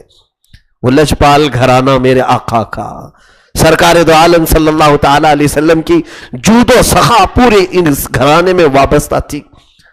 آج بھی ہمارا عقیدہ یہی ہے میرے عزیزوں، فاطمہ کے نام سے بھی مولا کی بارگاہ میں مانگا جائے، رب تبارک و تعالیٰ ان ہاتھوں کو مایوس نہیں فرماتا، نا امید نہیں فرماتا. چادر زہرا کا واسطہ لے کر جب بھی مانگا گیا ہے ملتا ہے. مولا علی شیر خدا رضی اللہ تعالیٰ عنہ کا یہ گھر جہاں رسول کریم صلی اللہ تعالیٰ علیہ وسلم نے ان کی تربیت بچپن سے فرمائی، تو ظاہر سی بات ہے زندگی گزارنے کے اسلوب بھی انہوں نے ایسے بنائے تھے. کبھی کسی سے شکایت نہیں، اپنے نفس کے لیے انہوں نے کوئی چیز نہیں کی. آپ اندازہ کریں، ہم تو سوچتے ہیں نا کہ طاقت کے لیے تو کاجو بادام ہونے چاہیے، چکن مٹن بڑے بڑی غذائیں ہونی چاہیے، تبھی تو باڈی بنتی ہے، جسم بنتا ہے. وہ علی جو شیر خدا ہے، جن کے گھر میں 3 دن تک روزے اور وہ بھی پانی پر افطاری، اور طاقت کا یہ عالم ہے. اللہ اکبر.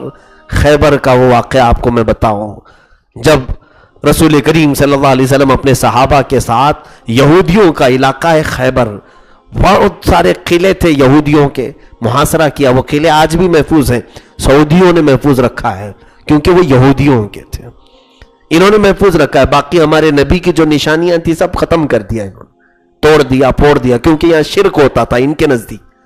اور یہودیوں کے قلعے آج بھی محفوظ ہیں خیبر میں، آج بھی ہیں.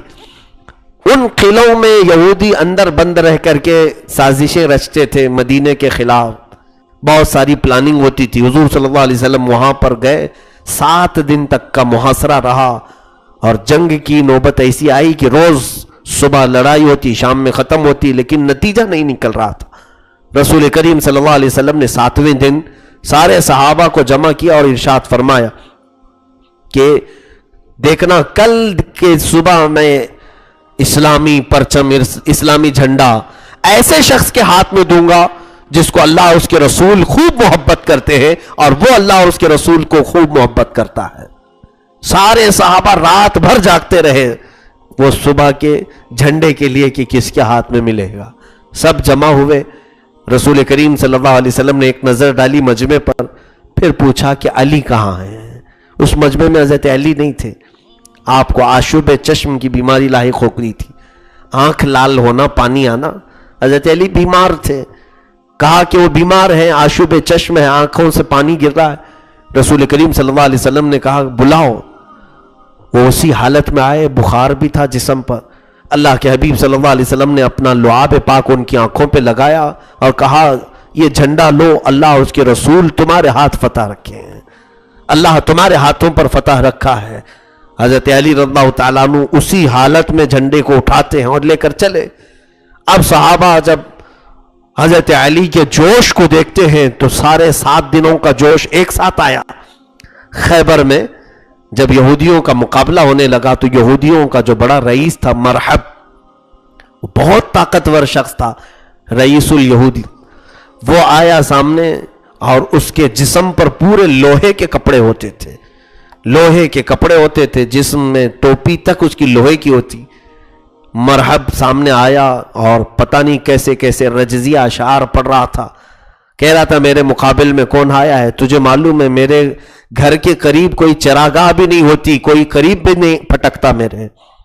حضرت علی رضی اللہ تعالیٰ عنہ نے بھی اس کے جواب میں کہا انا الذی سمیتنی امی حیدرہ، میں وہ ہوں جو میری ماں نے میرا نام ہی حیدر رکھا ہے. حیدر کچھار کا بہت ماہر شیر اسے کہا جاتا ہے. حضرت علی رضی اللہ تعالیٰ عنہ نے اس کے مقابل میں جب تلوار اٹھائی، مقابلہ تھوڑی دیر کا ہوا لیکن یہ ذوالفقار حیدری تھی، رسول پاک صلی اللہ تعالیٰ علیہ وسلم کی عطا کی ہوئی تلوار تھی. اس تلوار سے آپ نے جب ایسے مارا کہ لوہے کو کاٹتی ہوئی تلوار گئی، اس کا سر آسمان پر اڑا، آسمان پر اڑا، اور جب وہ نیچے زمین پر ڈھہ گیا تو سارے یہودیوں میں خوف و ہراس پھیل گیا. لیکن پھر بھی ان کے اندر ایک قوت یہ تھی کہ بڑے بڑے قلعے کے دروازے بند تھے. حضرت علی رضی اللہ تعالیٰ عنہ ایک ہاتھ سے تلوار چلاتے رہے. صحابہ سے کہا کہ تم قلعوں کے اندر داخل ہو جاؤ. صحابہ نے کہا دروازے بند ہیں. حضرت علی نے خیبر کا بڑا پھاٹک ہلایا اور وہ پورے لوہے سے بنا ہوا دروازہ، اس زمانے کے، اس زمانے کے نہیں، اس زمانے کے 40 صحابہ اٹھاتے تھے اس دروازے کو تو اٹھ نہیں پاتا.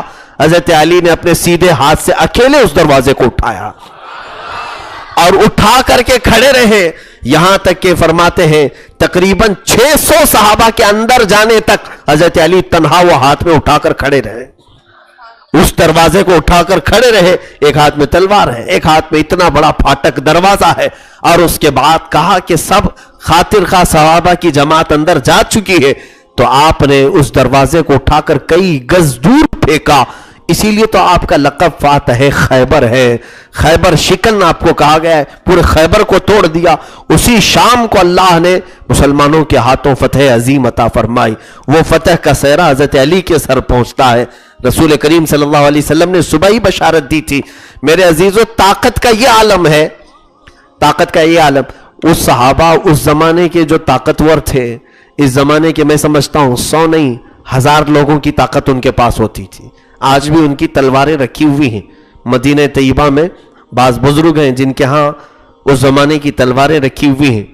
آج کے باڈی بلڈر لوگوں کو لے جا کر کے بھی اٹھانے لگا ہو تو تلوار ان کے دونوں ہاتھوں سے نہیں اٹھتی اور پھر وہ لہراتے تھے ہواؤں میں، ایسے جیسے ٹماٹر کاٹنے والی چھری کو لہرایا جاتا ہے. وہ صحابہ کی طاقت ویسی تھی. تو ظاہر سی بات ہے ہم لوگ تو فارم کے پلے ہوئے لوگ ہیں، ساری غذائیں جو ہے فارم کی کھا رہے ہیں. زہر کھا کر کے کون سی طاقت بننے والی ہے؟ اس کے باوجود بھی غرور بہت زیادہ ہے. حضرت علی رضی اللہ تعالیٰ عنہ کرم اللہ وجہہ الکریم اس زمانے کے 40 مردوں کی طاقت تنہا رکھتے تھے. شیر خدا ان کو ایسے ہی نہیں کہا گیا. لیکن یہاں پر ایک بہت اہم مسئلہ مجھے بتانا ہے. اکثر ایسا ہوتا ہے کہ میرے عزیزو، جب رب تبارک و تعالیٰ کی نعمتیں کسی کے اندر آ جائیں تو پھر وہ 2 حالتوں سے خالی نہیں ہوتا. یا تو رب تعالیٰ کا شکر گزار بندہ بن جاتا ہے، یا تو پھر غرور و تکبر میں اترانے والا بن جاتا ہے. مال بھی غرور لاتا ہے، باڈی کی طاقت بھی غرور لاتی ہے، یا کوئی عہدہ اور منصب بھی اسے غرور میں لاتا ہے. یہ 3 چیزیں اسے گھمنڈ کی طرف لے جاتی ہیں. یہ بہت آزمائش کا وقت ہوتا ہے. دیکھنا کسی کے اندر زیادہ طاقت آ گئی اور پھر وہ بچ پائے، اپنے ہاتھ کو بچا لے جائے، وہ دنیا کا عظیم پہلوان ہے، وہ عظیم پہلوان ہے. یہاں تو لوگوں کو مکہ آزمائی کرتے بھی ہیں. کیوں میاں باکسنگ کیوں سیکھ رہے ہیں؟ تاکہ کسی کا چہرہ اور تھوپڑا بگاڑ سکیں. آزمائش کے لیے یہ لوگ کمزوروں کے چہرے ڈھونڈتے ہیں. جسم بنانے والوں کی اکثر یہ عادت ہے کہ پنجے مارتے رہیں کسی کو بھی. طاقت جب آ جائے تو تم طاقت کا غرور نہ لانا. یاد رکھو کہ یہ جسم سڑ جائے گا اور کیڑے مکوڑوں کی غذا اسے بنائی جائے گی. جب قبر میں تمہارے اسی طاقتور جسم کو رکھا جائے گا, تمہارے کان سے, ناک سے, منہ سے, ہر جگہ سے کیڑے داخل ہوں گے, تم ہاتھ تک نہیں اٹھا سکو گے.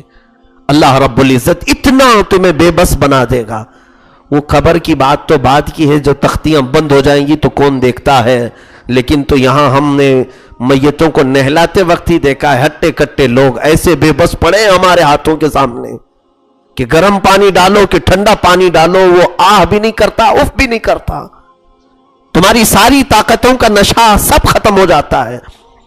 اسی لیے اس سچویشن پر غرور اور تکبر ہرگز آنے نہ دینا. مولا علی شیر خدا رضی اللہ تعالیٰ عنہ کا حال یہ ہے, بازار میں چل رہے تھے, ایک خاتون رو رہی تھی, ایک لونڈی تھی, اس زمانے کی کام کرنے والی کنیز تھی. آپ قریب گئے, جب آپ خلیفہ وقت تھے, منصب بھی ہے آپ کے پاس, طاقت بھی ہے آپ کے پاس. ایسے نہیں کہ فوجی طاقت پر کے بل بوتے آپ لڑتے تھے, پرسنل اپنی خود کی بھی طاقت تھی. خلیفہ وقت ہے, بازار میں آپ نے دیکھا کہ ایک خاتون رو رہی. پوچھا کیوں؟ کہا میرے آقا نے, میرے مالک نے مجھے 2 درہم دیے تھے کھجور لانے کے لیے. میں کھجور لینے کے لیے اس شخص کے پاس آئی, یہ دکان والا. کھجور لی اور میں لے جا کر کے میرے مالک کو دیا, تو میرے مالک نے پسند نہیں کیا, وہ لوٹا دیا. کہا کہ مجھے کھجور نہیں چاہیے, میں لے کر کے آئی ہوں اور اس کو واپس کر رہی ہوں, تو یہ لے نہیں رہا ہے, میرے پیسے واپس نہیں دے رہا ہے. کھجور میں کیا کروں؟ میرا مالک مجھے درے مارے گا, میں درہم کہاں سے لاؤں, میں ایک کنیز عورت ہوں. حضرت علی رضی اللہ تعالیٰ عنہ درمیان میں گئے, کہا کہ اس کنیز کو اس کے پیسے واپس کر دو, کھجوریں تیری صحیح سلامت وہ لے کر آئی ہیں, زیادہ وقت بھی نہیں گزرا, اس میں عیب بھی نہیں ہوا ہے, لے لو. تو اس نے آپ کو زوردار دھکا مارا, یہاں تک کہ گلی سے باہر تک لے گیا. کہا کہ تم ہوتے کون ہو بیچ میں آئے؟ تو لوگوں نے کہا اس دکاندار کو پکڑ کر کے کہ اے نادان, تجھے معلوم ہے تو نے کس کو دھکا مارا ہے؟ وہ خلیفہ وقت ہے, امیر المومنین ہے, اسے پتہ ہی نہیں تھا. ڈر گیا, سہم گیا کہ ارے میرے تو ہاتھ ان کو لگ گئے, پھر کیا ہوگا. فوراً وہ آیا اور اس عورت کو پیسے واپس کیا, کھجوریں لیا. حضرت علی رضی اللہ تعالیٰ عنہ سے گڑ گڑا کر معافی مانگنے لگا. کہا کہ میرا ہاتھ آپ کو لگ گیا, میں دھکا مارا, مجھے معاف کر دیجئے, آپ مجھ سے راضی ہو جائیں. حضرت علی رضی اللہ تعالیٰ عنہ نے فرمایا پہلے اس کنیز سے پوچھو, وہ اگر راضی ہے تو میں بھی راضی ہوں, میرے اپنے نفس کا کوئی معاملہ نہیں, تو حقداروں کو ان کا حق ادا کر دے, میں تجھ سے راضی ہوں.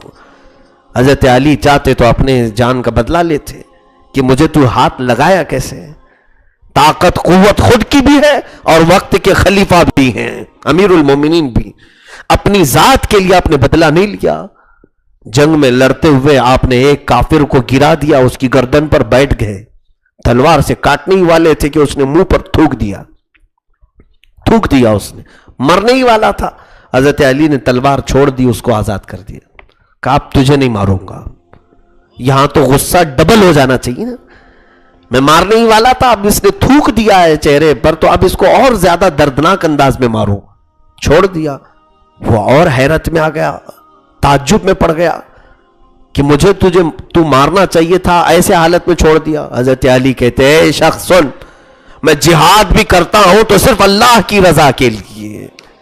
جب تو نے تھوک دیا تو پھر اب میرا نفس بھی یہاں شامل ہو گیا. دنیا بعد میں یہ کہتی کہ تھوک کا بدلہ لینے کے لیے علی نے گردن کاٹ دی, میں بدلے کے لیے نہیں قتل کرنا چاہتا. یہ مولا علی شیر خدا رضی اللہ تعالیٰ عنہ کی طاقت کا صحیح استعمال ہے, صحیح استعمال. میرے عزیزوں, حضرت علی رضی اللہ تعالیٰ عنہ نے مقام و مرتبے کے اعتبار سے کبھی کسی چیز کو عیب نہیں سمجھا. ایک بار آپ کی زرہ چوری ہو گئی, وہی لوہے کا جو لباس ہوتا تھا جنگوں میں پہنا جاتا تھا, وہ چوری ہو گئی. وہ ایک یہودی کے ہاتھ میں چلی گئی اور اس یہودی نے دعویٰ کیا کہ میری ہی ہے, وہ میری ہی ہے. مقدمہ قاضی کے پاس آیا, جب امیر المومنین ہے, قاضی شرح اس وقت کے قاضی تھے عدالت میں. جب مقدمہ آیا تو اس یہودی کو بھی بلایا گیا, حضرت علی کو بھی. حضرت علی نے اس پر دعویٰ کیا کہ یہ زرہ میری ہے. اس یہودی نے کہا اس کے پاس گواہ کیا ہے, ثبوت کیا ہے کہ اس کی ہے؟ قاضی نے پوچھا کہ اے علی آپ کے پاس کوئی گواہ ہے کہ یہ زنا آپ کی ہے؟ کہا ہاں گواہ ہے. کون دیکھا ہے؟ کہا میرے بیٹے ہیں حسن اور حسین. دونوں کو طلب کیا, وہ دونوں دربار عدالت میں آئے, حضرت علی رضی اللہ تعالیٰ عنہ کی گواہی دی, لیکن قاضی شریح نے یہ کہہ کر کے انکار کر دیا کہ اسلام کے نظام میں باپ کے حق میں بیٹے کی گواہی نہیں قبول ہوگی. یہاں پھر رشتہ داری آ جائے گی, باپ کے حق میں بیٹے کی گواہی قبول نہیں ہوگی.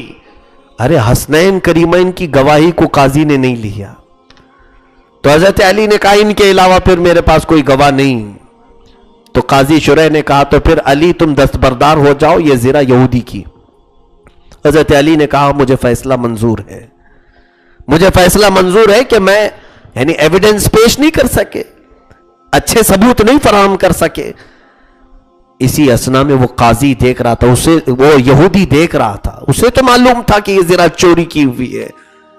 اس نے دیکھا اسلام کا یہ زبردست نظام عدل. وہ اسی وقت پکار کر کے کہا مجھے معلوم نہیں تھا کہ فیصلے ایسے بھی ہوتے ہیں.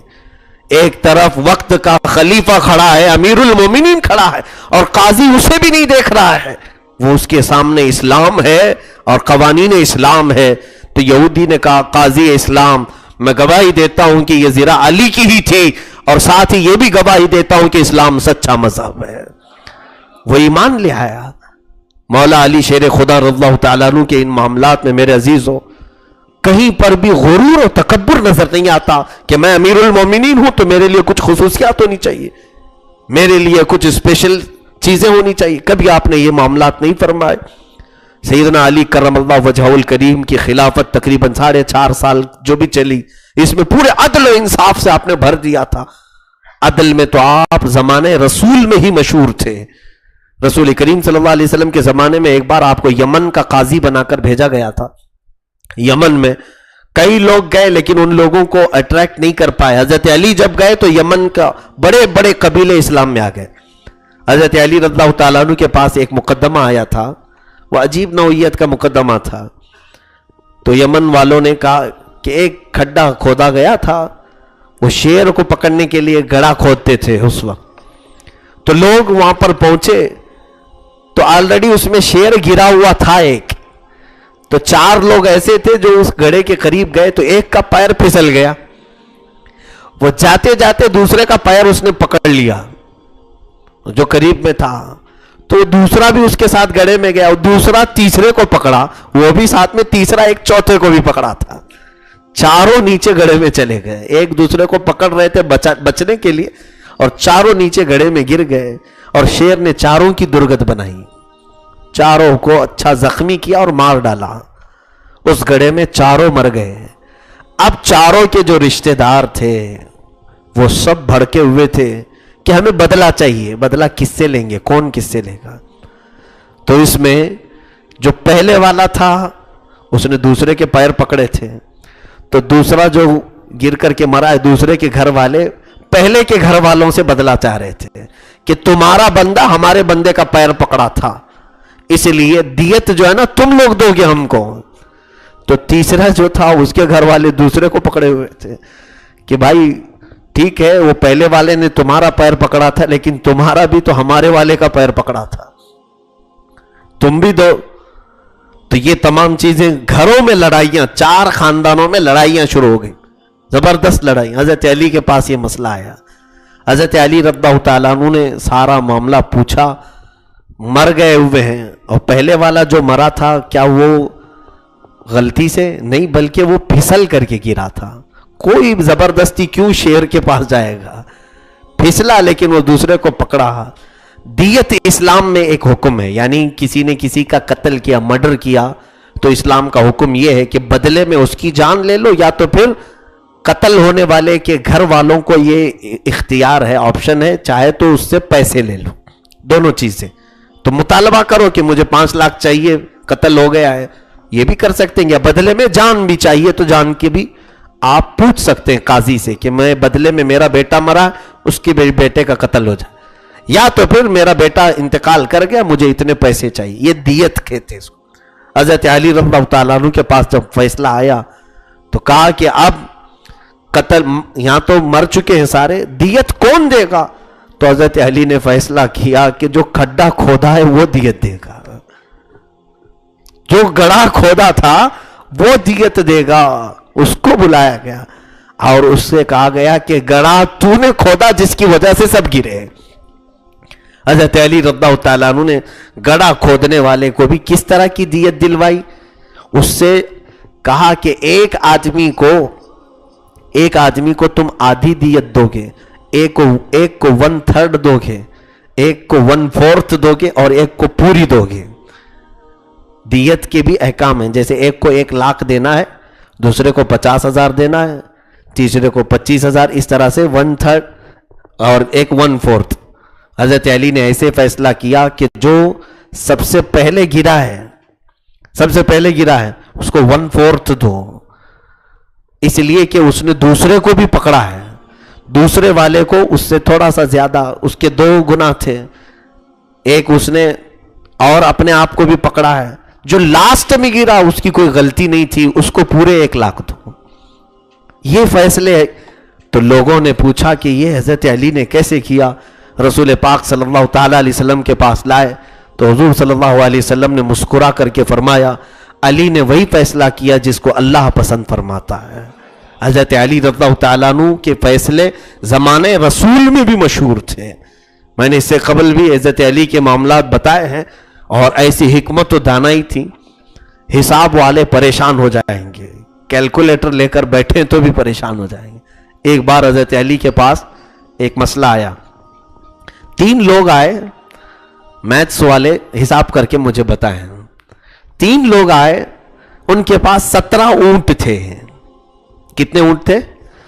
17 اونٹ تھے، اور تینوں کا مطالبہ کیسا تھا؟ عجیب تھا۔ اس میں سے فرسٹ نمبر والے کا کہنا یہ تھا کہ مجھے 17 میں سے آدھا حصہ پورا چاہیے۔ کتنا چاہیے؟ آدھا حصہ پورا چاہیے۔ اور دوسرے والے کا مطالبہ یہ تھا کہ مجھے 1/3 چاہیے، 3 حصے کرو پورے میں تو 1/3 چاہیے۔ بات سمجھ میں آ رہی ہے؟ مجھے 1/3 چاہیے، اور تیسرے والے کا کہنا یہ تھا کہ 9واں حصہ چاہیے۔ ایک کو 9واں حصہ ہے، ایک کا 1/3 ہے، دوسرے کا آدھا، لیکن شرط یہ تھی کہ ایک اونٹ بھی کٹنا نہیں چاہیے۔ ہیں 17 اونٹ ہے، حساب کوئی کر کے دکھا دو، میں صبح تک بیٹھا رہوں گا۔ 17 اونٹ ہیں، آدھے ہی میں تم فیل ہو جاؤ گے۔ جس کو آدھا دینا ہے فرسٹ، آدھا کتنا ہوگا؟ 8.5، لیکن وہ لے گا نہیں آپ سے 8.5، وہ کہہ رہا ہے کٹا ہوا اونٹ نہیں چاہیے۔ اچھا 1/3 بھی اگر کریں گے، 3 حصے کرنا ہے، 17 میں 3 حصے بنیں گے ہی نہیں، کیسے بناؤ گے؟ یہاں پر بھی فیل ہو جاؤ گے۔ اور 9واں حصہ اگر کرنا ہے، 17 کو 9 میں ڈیوائیڈ کرو، 17 کو 9 میں ڈیوائیڈ کرو، یہاں پر بھی تم کاٹنا ہی پڑے گا، کاٹ کر کے ہی پوائنٹ پر آئیں گے، کیلکولیٹر لے کر کے دیکھو آپ، پوائنٹ پر حساب آئے گا۔ حضرت علی کے پاس یہ آئے تو صحابہ گھبرائے، حضرت علی نے کہا کوئی بڑی بات نہیں، کہا کہ سارے لاؤ اونٹ یہاں پر، سارے اونٹوں کو حضرت علی لائے، میدان میں کھڑا کی، توجہ سے سنو، کتنے اونٹ تھے؟ 17 اونٹوں کو کھڑا کیا، اور اس کے بعد حضرت علی نے اپنا ایک اونٹ لے جا کر اس میں کھڑا کیا، 18 ہوئے۔ کتنے؟ 18 ہوئے۔ تو پہلے والے سے کہا تجھے کتنے چاہیے؟ آدھا۔ 18 کا آدھا کتنا ہوتا ہے؟ 9 الگ کیا، اس کو دے دیا، کٹا تو نہیں، 18 کا آدھا پورا مل گیا۔ دوسرے والے کو 1/3 چاہیے تھا، 18 کا 3 حصے کرو، کتنے ہوتے ہیں؟ کتنے ہوتے ہیں؟ 6، اس کو دے دیا۔ 9 اور 6 کتنے ہوئے؟ 9 اور 6 کتنے ہوئے؟ 15۔ تیسرے والے کو 9واں حصہ چاہیے تھا، 18 کو 9 حصوں میں کرو، کتنے ہوتے ہیں؟ 2 9 18، 2 9 18 ہوتے ہیں نا، 18 کو ڈیوائیڈ کرو 9 حصوں میں، کتنے ہوتے ہیں؟ 2۔ تیسرے والے کے حصے میں 2 اونٹ آنے تھے، پہلے والے کو 9، دوسرے والے کو 6، کتنے ہوئے؟ 15، اور تیسرے والے کو 2 دے دیا، کتنے ہوئے؟ اور ایک اپنا واپس لے لیا. ایک اونٹ اپنا واپس لے لیا. کسی کا اونٹ کٹا بھی نہیں. سمجھ میں آیا؟ صبح تک نہیں سمجھ سکتے تھے. مولا علی شیر خدا رضی اللہ تعالیٰ عنہ کی حکمت و دانائی یہ تھی. اللہ اکبر. غضب کی ذہانت آپ کو اللہ نے دی تھی. ایک دو نہیں، بے شمار فیصلے آپ نے ایسے فرمائے. حضرت علی رضی اللہ تعالیٰ عنہ نے ایسے ایسے فیصلے فرمائے جس پہ صحابہ بھی دنگ رہ جاتے تھے. ایک کتاب پوری صحیفہ علی، بلکہ قضایا علی نام سے بھی چھپی بھی، یعنی اس میں روایات وہ جس میں حضرت علی کے فیصلے تھے. دو عورتیں آئیں بچے پر جھگڑتے ہوئے. ایک بیٹا ہے اور دونوں کہہ رہی یہ میرا ہے، وہ کہہ رہی میرا ہے. دونوں جھگڑا کر رہی تھی. حضرت علی رضی اللہ تعالیٰ عنہ نے کہا کہ کس کو دلائیں؟ دونوں کو. تو حضرت علی نے ایک بوڑھی عورت باہر گزر رہی تھی، اس کو بلایا. خاتون ادھر آ. کہا یہ دونوں عورتوں میں سے بچہ لے لے، آدھا آدھا کاٹ کر کے آدھا اس کو دے دے آدھا دے دے، جھگڑا ختم ہو جائے گا. یہاں کاٹنے کا حکم دیا. تو ایک عورت چلائی، کہا امیر المومنین مت کاٹیں، پورا اس کو دے دے. یہ دوسری جو عورت مانگ رہی دے دے. حضرت علی نے وہ بچہ اس سے لیا اور جس عورت نے ایسا کہا تھا اس کو دیا، کیونکہ اصلی ماں اپنے بچے کو کٹنے نہیں دے گی. آپ نے فرمایا. دوسری عورت خاموش تھی، وہ کہہ رہی تھی کہ ہاں بچہ کاٹو، کیونکہ جس کو بچے نہیں ہوتے وہ بچوں سے نفرت کر رہی ہوتی ہے. کبھی کبھار ایسا ہوتا ہے. حضرت علی کا یہ بھی فیصلہ تھا. ایک عورت کے پاس دو لوگ دھوکہ دینے کے لیے ایسا کام کیے. دو لوگ آئے، چیٹر لوگ. 1,00,000 دینار اس کے پاس رکھے اور اس سے کہا کہ جب تک ہم دونوں واپس نہیں آئے یہ 1,00,000 دینار دینا مت. وہ عورت پرہیزگار عورت تھی. گئے 1 سال کے بعد ایک شخص اس میں سے آیا اور آ کر کے رونے لگا، میرا دوست مر گیا، انتقال ہو گیا، 1,00,000 دینار مجھے دے دو. وہ عورت بھولی بھالی تھی، اس نے دے دیا 1,00,000 دینار. وہ لے کے فرار ہو گیا، چلا گیا. اور پلان تھا ان چیٹروں کا. دوسرا آیا تھوڑے ہی دن کے بعد، کہا کہ 1,00,000 دینار دے دو. وہ عورت کہی تو زندہ ہے ابھی؟ تیرا دوست آیا وہ کہہ رہا تھا کہ تو مر گیا اور وہ مجھ سے 1,00,000 دینار لے کر چلا گیا. تو اس نے کہا کہ ہم نے پہلے ہی تجھے یہ شرط رکھی تھی جب تک ہم دونوں نہیں آئیں گے نہیں دینا. تو نے دیا کیسے اس کو؟ تو یہ عورت اب کہاں سے دیتی؟ 1,00,000 دینار. فیصلہ حضرت علی کے پاس آیا. حضرت علی رضی اللہ تعالیٰ عنہ نے اس کو طلب کیا. وہ عورت کہہ رہی ہے اس کا دوست پہلے یہ کہہ کر کے گیا کہ یہ مر گیا اور چند دنوں کے بعد یہ آیا. اس سے پوچھا کہ تو اب پیسوں کا مطالبہ کر رہا ہے؟ کہا ہاں، ہم نے اس سے کہا تھا کہ جب تک ہم دونوں نہ آئیں پیسہ مت دینا. اس نے میرے دوست کو دے دیا، وہ لے کر چلی گئی. حضرت علی نے کہا تو ٹھیک ہے، تم اپنی بات پر رہو کہ تمہیں نے تو کہا جب تک دونوں نہیں آئیں گے پیسہ نہ دو. جاؤ اپنے اس دوسرے کو لے آؤ تو پیسہ دے دیں گے. جب وہ لے کر کے آئے گا تب پکڑا جائے گا. لے کے آنے کی ذمہ داری تمہاری ہے. یہ عورت خوش ہو گئی. کہا مولا علی نے 1,00,000 دینار سے بچا لیا. حضرت علی نے کہا جا اپنے اس دوست کو لے کے آ جا. تمہیں نے تو کہا تھا جب تک دونوں نہیں دیں گے، جو دونوں نہیں آئیں گے تب تک نہیں دینا. یہ فیصلے، یہ قضایا حضرت علی رضی اللہ تعالیٰ عنہ کے تھے. ایک اور بھی آپ سے منسوب اس طرح کی بات ہے کہ ایک باپ اپنے بچے کے متعلق وصیت کر کے ایک تاجر کو کچھ پیسے دے دیا تھا. اس میں بھی 1,00,000 درہم. اس نے کہا کہ میرے بیٹے کو اس میں سے تم جو بہتر سمجھو وہ دے دینا. اس میں سے جو تم بہتر سمجھو وہ دے دینا. تو وہ چلا گیا اور اس کے بعد اس باپ کا انتقال ہو گیا. اس کا یتیم بچہ اس سے مانگنے کے لیے آیا تو اس نے اس کو 10 درہم خالی پکڑایا 1,00,000 میں سے. یا یوں سمجھ لیں کہ 1,000 درہم پکڑا ہے، 99 پورے اپنے لیے رکھ لیے. کہا تیرے باپ نے کہا تھا بس جو بہتر سمجھو دے دوں، تو میں یہ بہتر سمجھ رہا ہوں دے رہا ہوں. وہ آیا مولا علی شیر خدا کے پاس. حضرت علی رضی اللہ تعالیٰ عنہ نے پوچھا کہ کیا کیا بات ہوئی تھی؟ کہا کہ اس کے باپ نے کہا تھا جو بہتر سمجھو وہ دے دینا. تو حضرت علی نے فرمایا کہ 99 دو اس کو. کہا کیوں؟ کہا 99 کو تم نے بہتر سمجھا اس لیے تو اپنے پاس رکھا. تم 99 کو بہتر سمجھو اپنے پاس رکھو، یہ دو اور 1000 تم لو. اس طرح کے فیصلے حضرت علی رضی اللہ تعالیٰ عنہ کے ہوتے تھے. یہ حکمت و دانائی تھی، غیب سے عطا کی ہوئی تھی.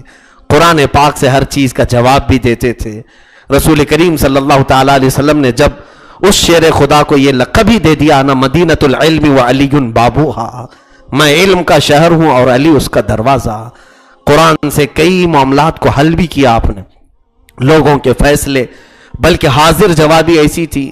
ایک یہودی نے مذاق کے طور پر آپ سے کہا تھا، حضرت علی رضی اللہ تعالیٰ عنہ کی گھنی داڑھی تھی، گھنی داڑھی، اور اس کی داڑھی بہت چھوٹی سی تھی، تھوڑے سے بال تھے، اور وہ آیا حضرت علی سے پوچھا کہ علی، میں نے سنا ہے ہر چیز کا جواب تم قرآن سے دیتے ہو، میری داڑھی اور تمہاری داڑھی کے بارے میں بھی قرآن میں کچھ آیا ہے کیا؟ حضرت علی نے کہا کیوں نہیں آیا ہے، وَالْبَلَدُ الطَّيِّبُ يَخْرُجُ نَبَاتُهُ بِإِذْنِ رَبِّهِ وَالَّذِي خَبُثَ لَا يَخْرُجُ إِلَّا نَكِدًا۔ حضرت علی نے مسکرا کر کے فرمایا، یہ صرف اس کے لیے جواب تھا، ہاں صرف اس کے لیے جواب تھا۔ حضرت علی نے فرمایا مولا فرما رہا ہے جس کی زمین اچھی ہوتی ہے فصل اچھی آتی ہے، اور زمین بنجر ہو تو فصل کم آتی ہے۔ الحمدللہ میں نے نیکیوں کی فصل اچھی کی ہے۔ تو یہ منہ توڑ جواب ان لوگوں کے لیے تھا جو مذاق کرنے کی کوشش کرتے تھے۔ مولا علی کے مقام و مرتبے کو، ان کے علم کو کوئی پہنچ نہیں سکتا۔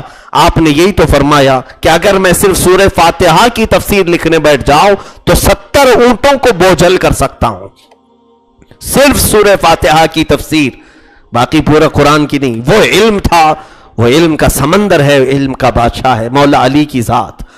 70 اونٹوں کو بوجھل کر سکتا ہوں، کیا مطلب؟ تفسیریں، کتابیں اتنی ہو جائیں گی کہ 70 اونٹوں پر رکھنا پڑ جائے گا صرف سورہ فاتحہ کی تفسیر۔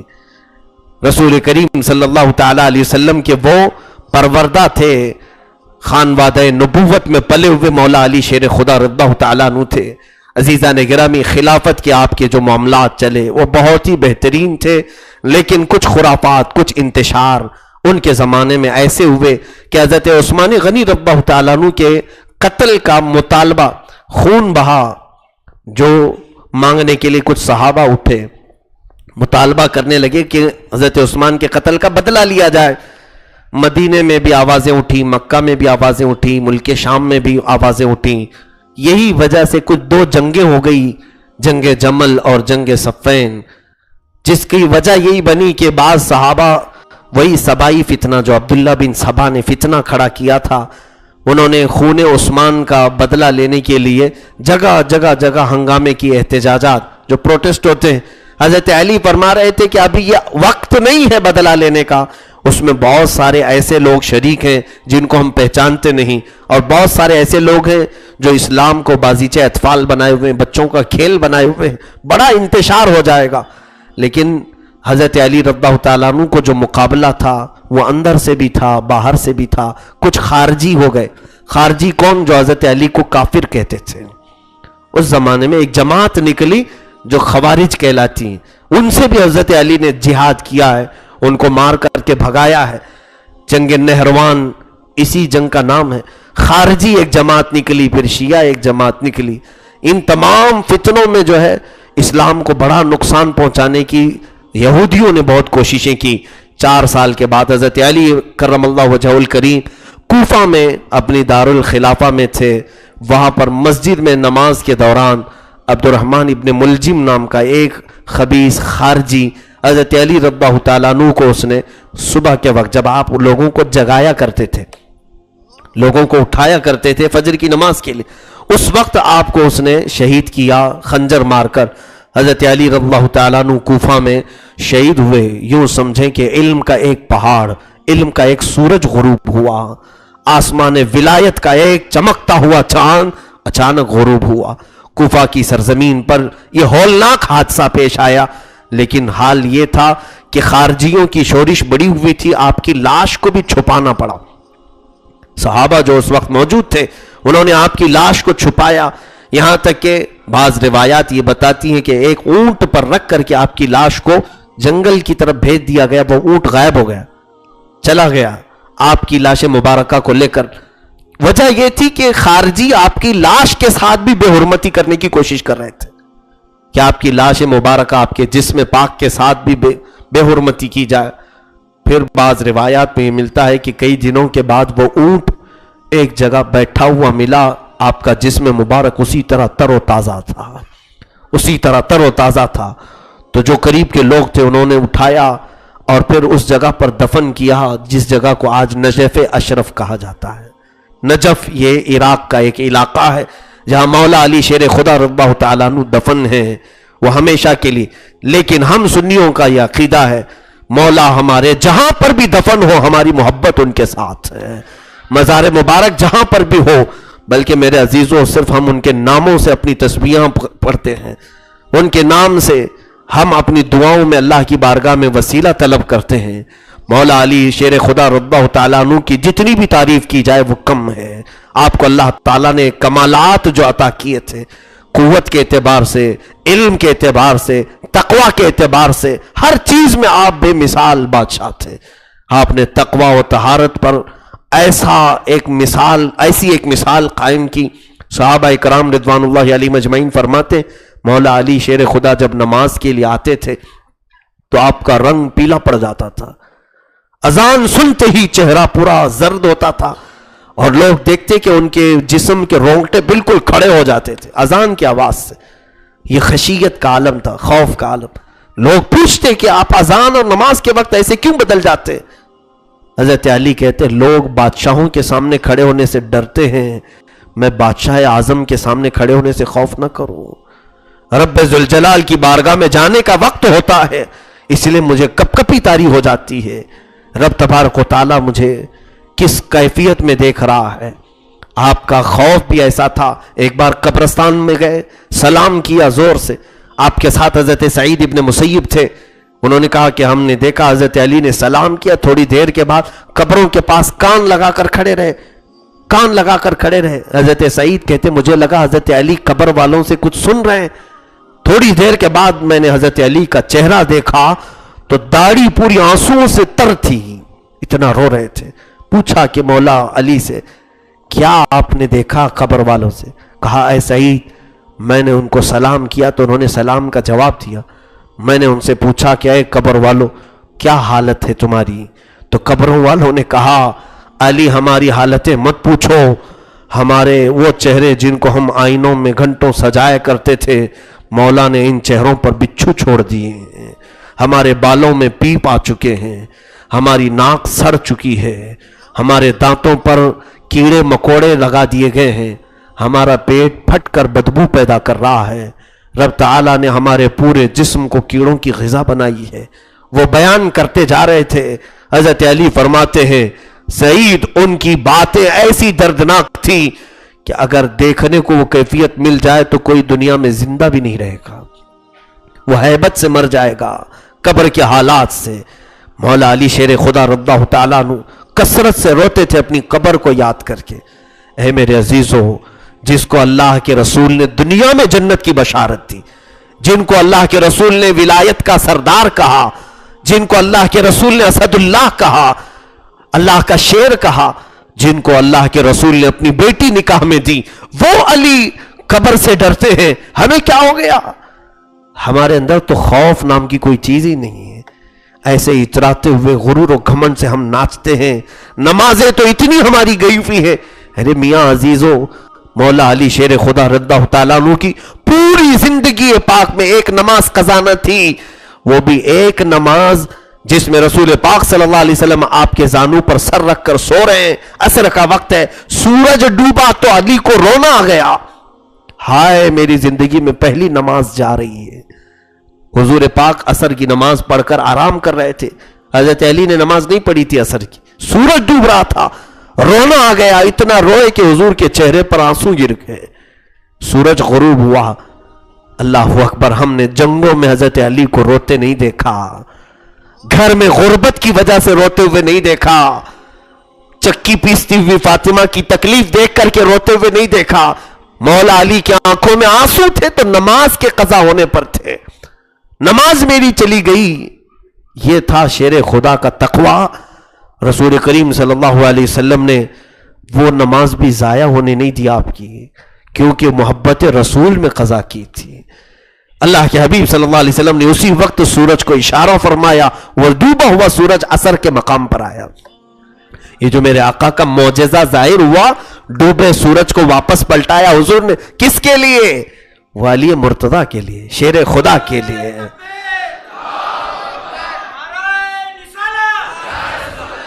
نعرہ حیدری. رسول کریم صلی اللہ تعالی علیہ وسلم کے اس سچے جانشین کے تقوی پر میرے عزیز و قربان جاؤ. آج میں آپ کو بیدار کرنا چاہوں گا، ہمارے پاس عمل نام کی کوئی چیز نہیں رہ گئی، ہمارے پاس نمازوں کا ذخیرہ نہیں ہے، ہمارے پاس تسبیح اور تلاوتیں زیادہ نہیں ہیں، ہماری پیشانی تو سجدوں کو ترس گئی ہے. کچھ نہ ہو کر کے پھر ہم جو اتراتے ہوئے گھومتے ہیں، اس عادت میں تبدیلی لاؤ، اس غرور سے باز آ جاؤ. اگر آپ یہ سوچتے ہیں کہ سب بے عملی کرنے کے بعد بھی میرے ساتھ کچھ نہیں ہو سکتا، تو پھر قبر میں جانے کے بعد پتہ چلے گا. رسول کریم صلی اللہ تعالی علیہ وسلم کے متعلق بزرگوں نے فرمایا، قبر میں جانے والا ایک بندہ ایسا بھی ہوگا جب منکر نکیر اس سے تیسرا سوال کر رہے ہوں گے حضور کو دکھا کر کے، ان کے بارے میں تو کیا کہتا تھا؟ ہم تو عاشق رسول ہیں نا، ہم تو محب رسول ہیں نا، رسول پاک کو دیکھ کر کے کہیں گے کہ یہ میرے آقا ہیں. لیکن قبر میں جانے کے بعد بد عمل کے ساتھ کیا ہوگا؟ حضور فرماتے خبردار میرے چہرے کی طرف مت دیکھنا. بزرگوں نے فرمایا ہے حضور یہ بیان کریں گے کہ میرے چہرے کی طرف مت دیکھنا، اس لیے کہ دنیا میں تجھے میرا چہرہ پسند کہاں تھا، تجھے تو دوسروں کا چہرہ پسند تھا. عزیزان گرامی، اس وقت اگر میرے آقا اپنا چہرہ موڑ لے، کس کو بلاؤ گے؟ دعائی کے لیے کس کو بلاؤ گے؟ مدد کے لیے کس کو پکارو گے؟ اسی لیے ہماری زندگیوں کی تبدیلی کی طرف ہم سب کو توجہ کرنے کی ضرورت ہے. نمازیں اتنی ترک نہ کرو کہ تمہارے اوپر نماز جنازہ پڑھ دیا جائے اور تمہاری نمازیں ویسی باقی رہ جائیں. عزیزان گرامی وقار، مولا علی شیر خدا رضی اللہ تعالیٰ عنہ کی اس آخری مجلس میں، خلفائے راشدین کے یہ چوتھے خلیفہ کی آخری مجلس تھی. آپ اس بات کو طے کریں کہ قیامت کے دن جسے علی کے ساتھ اٹھنا ہے اسے نماز کا دامن چھوڑنا نہیں ہوگا، اسے نماز کا دامن پکڑنا ہوگا. اس لیے کہ علی اس کے ساتھ ہوں گے جو نبی کے ساتھ ہوگا، نبی کے ساتھ وفا کیا ہوگا. میرے آقا کی سنتیں جسے عزیز ہیں انشاءاللہ وہ دیکھے گا قیامت کے دن، کیونکہ میرے آقا نے فرمایا المرء مع من احب. قیامت کے دن ہر آدمی اسی کے ساتھ اٹھایا جائے گا جس سے وہ محبت کرتا تھا. تم اگر میرے آقا سے محبت کرتے ہو، دنیا میں ابو بکر، عمر، عثمان و علی سے محبت کرتے ہو رضوان اللہ علیہم اجمعین، تو یقیناً قیامت کے دن جب تم اٹھو گے تمہارے ارد گرد یہی نفوس قدسیہ تمہیں نظر آئیں گی. لیکن محبت صرف زبان کا مطلب نام نہیں ہے، محبت تمہارے جسم پر ظاہر ہونی چاہیے، محبت تمہارے جسم پر ظاہر ہونی چاہیے. ایک 4 دن کی 8 دن کی محبوبہ اگر تمہیں کہہ دے لال کپڑے مجھے پسند ہیں تو تم لال کپڑے پہن لیتے ہو. اگر تمہاری محبوبہ کہہ دے کہ مجھے پنک پسند ہے تو تم نے کپڑے بدل دیے اس کے لیے. جو فانی محبت ہے، مجازی عشق ہے، تم اپنی اس مجازی عشق کے لیے اپنا سب حلیہ بدلتے ہو. اس سے پوچھتے بھی ہو نا کہ تجھے کیسا چہرہ پسند ہے، کون سی غذا پسند ہے، کیا لائک کرتے ہو آپ. سب سے پہلے یہی سارے سوالات ہوتے ہیں، کیوں اسے راضی رکھنے کے لیے. کبھی آپ نے میرے آقا صلی اللہ تعالی علیہ وسلم سے کی متعلق نہیں پوچھا کہ حضور کیا لائک کرتے ہیں، کیا پسند کرتے ہیں، کہ حضور اگر میری طرف دیکھیں تو خوش ہو جائے. عزیزان گرامی، اس فکر کو بھی اپنے اندر گھر کرو، یقیناً کامیابی ہمارے ساتھ ہے. رسول کریم صلی اللہ علیہ وسلم کی نصرت و حمایت ہمارے ساتھ ہے. رسول کریم صلی اللہ تعالی علیہ وسلم کے اس شہدائی مولا علی شیر خدا کو جن لوگوں نے شہید کیا وہ خارجی تھے، ان پر اللہ کی لاکھوں لعنتیں ہوں. جنہوں نے در نایاب کو اس دنیا سے ختم کرنے کی ناپاک کوششیں کی، لیکن حضرت علی کے غم میں ہم ماتم نہیں کرتے، ماتم نہیں کرتے. ایک بات یاد رکھیں، ابھی عاشورہ آنے والا ہے، جگہ جگہ ماتم کے وہ مناظر دیکھنے کے لیے بھی لوگ جاتے ہیں. ماتم دیکھنا ہے، ماتم دیکھ.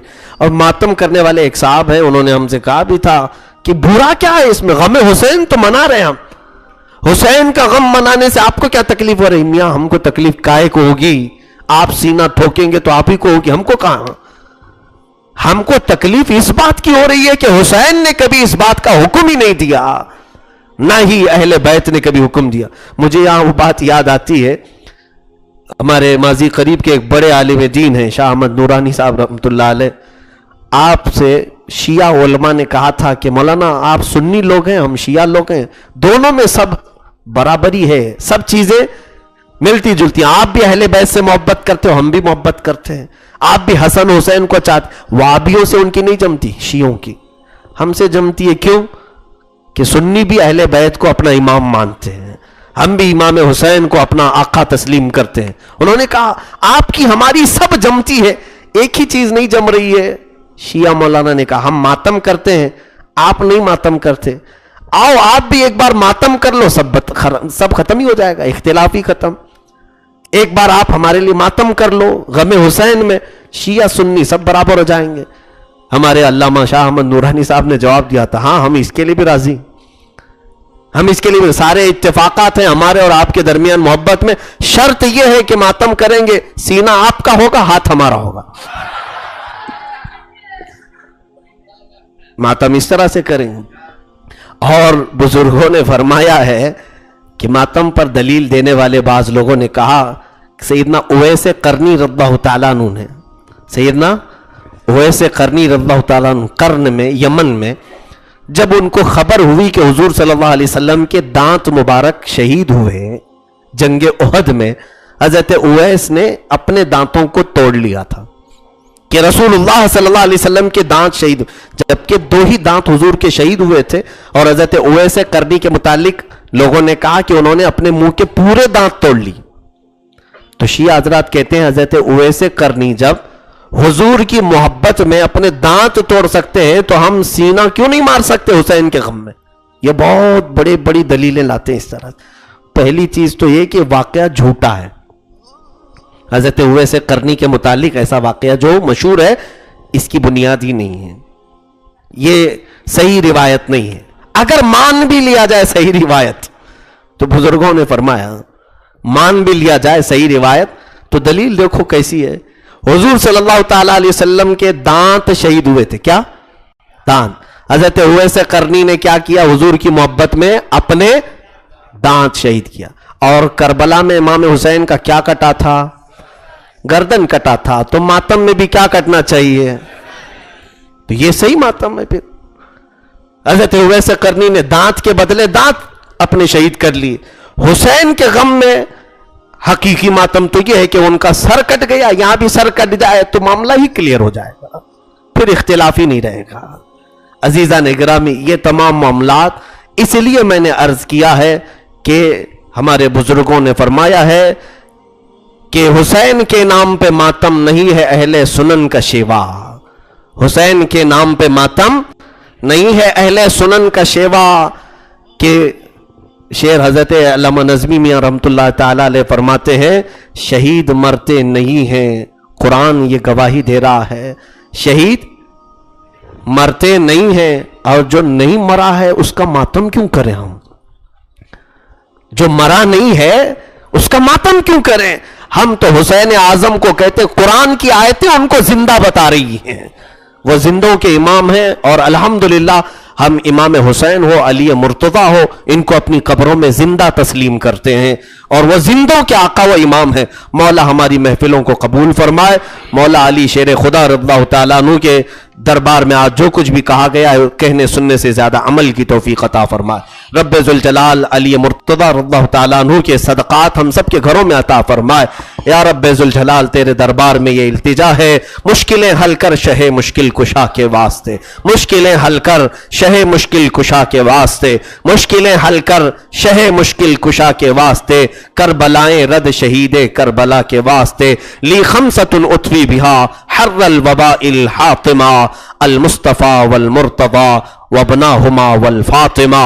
وصلی اللہ تعالی علی خیر خلقہ محمد وآلہ وصحبہ اجمعین.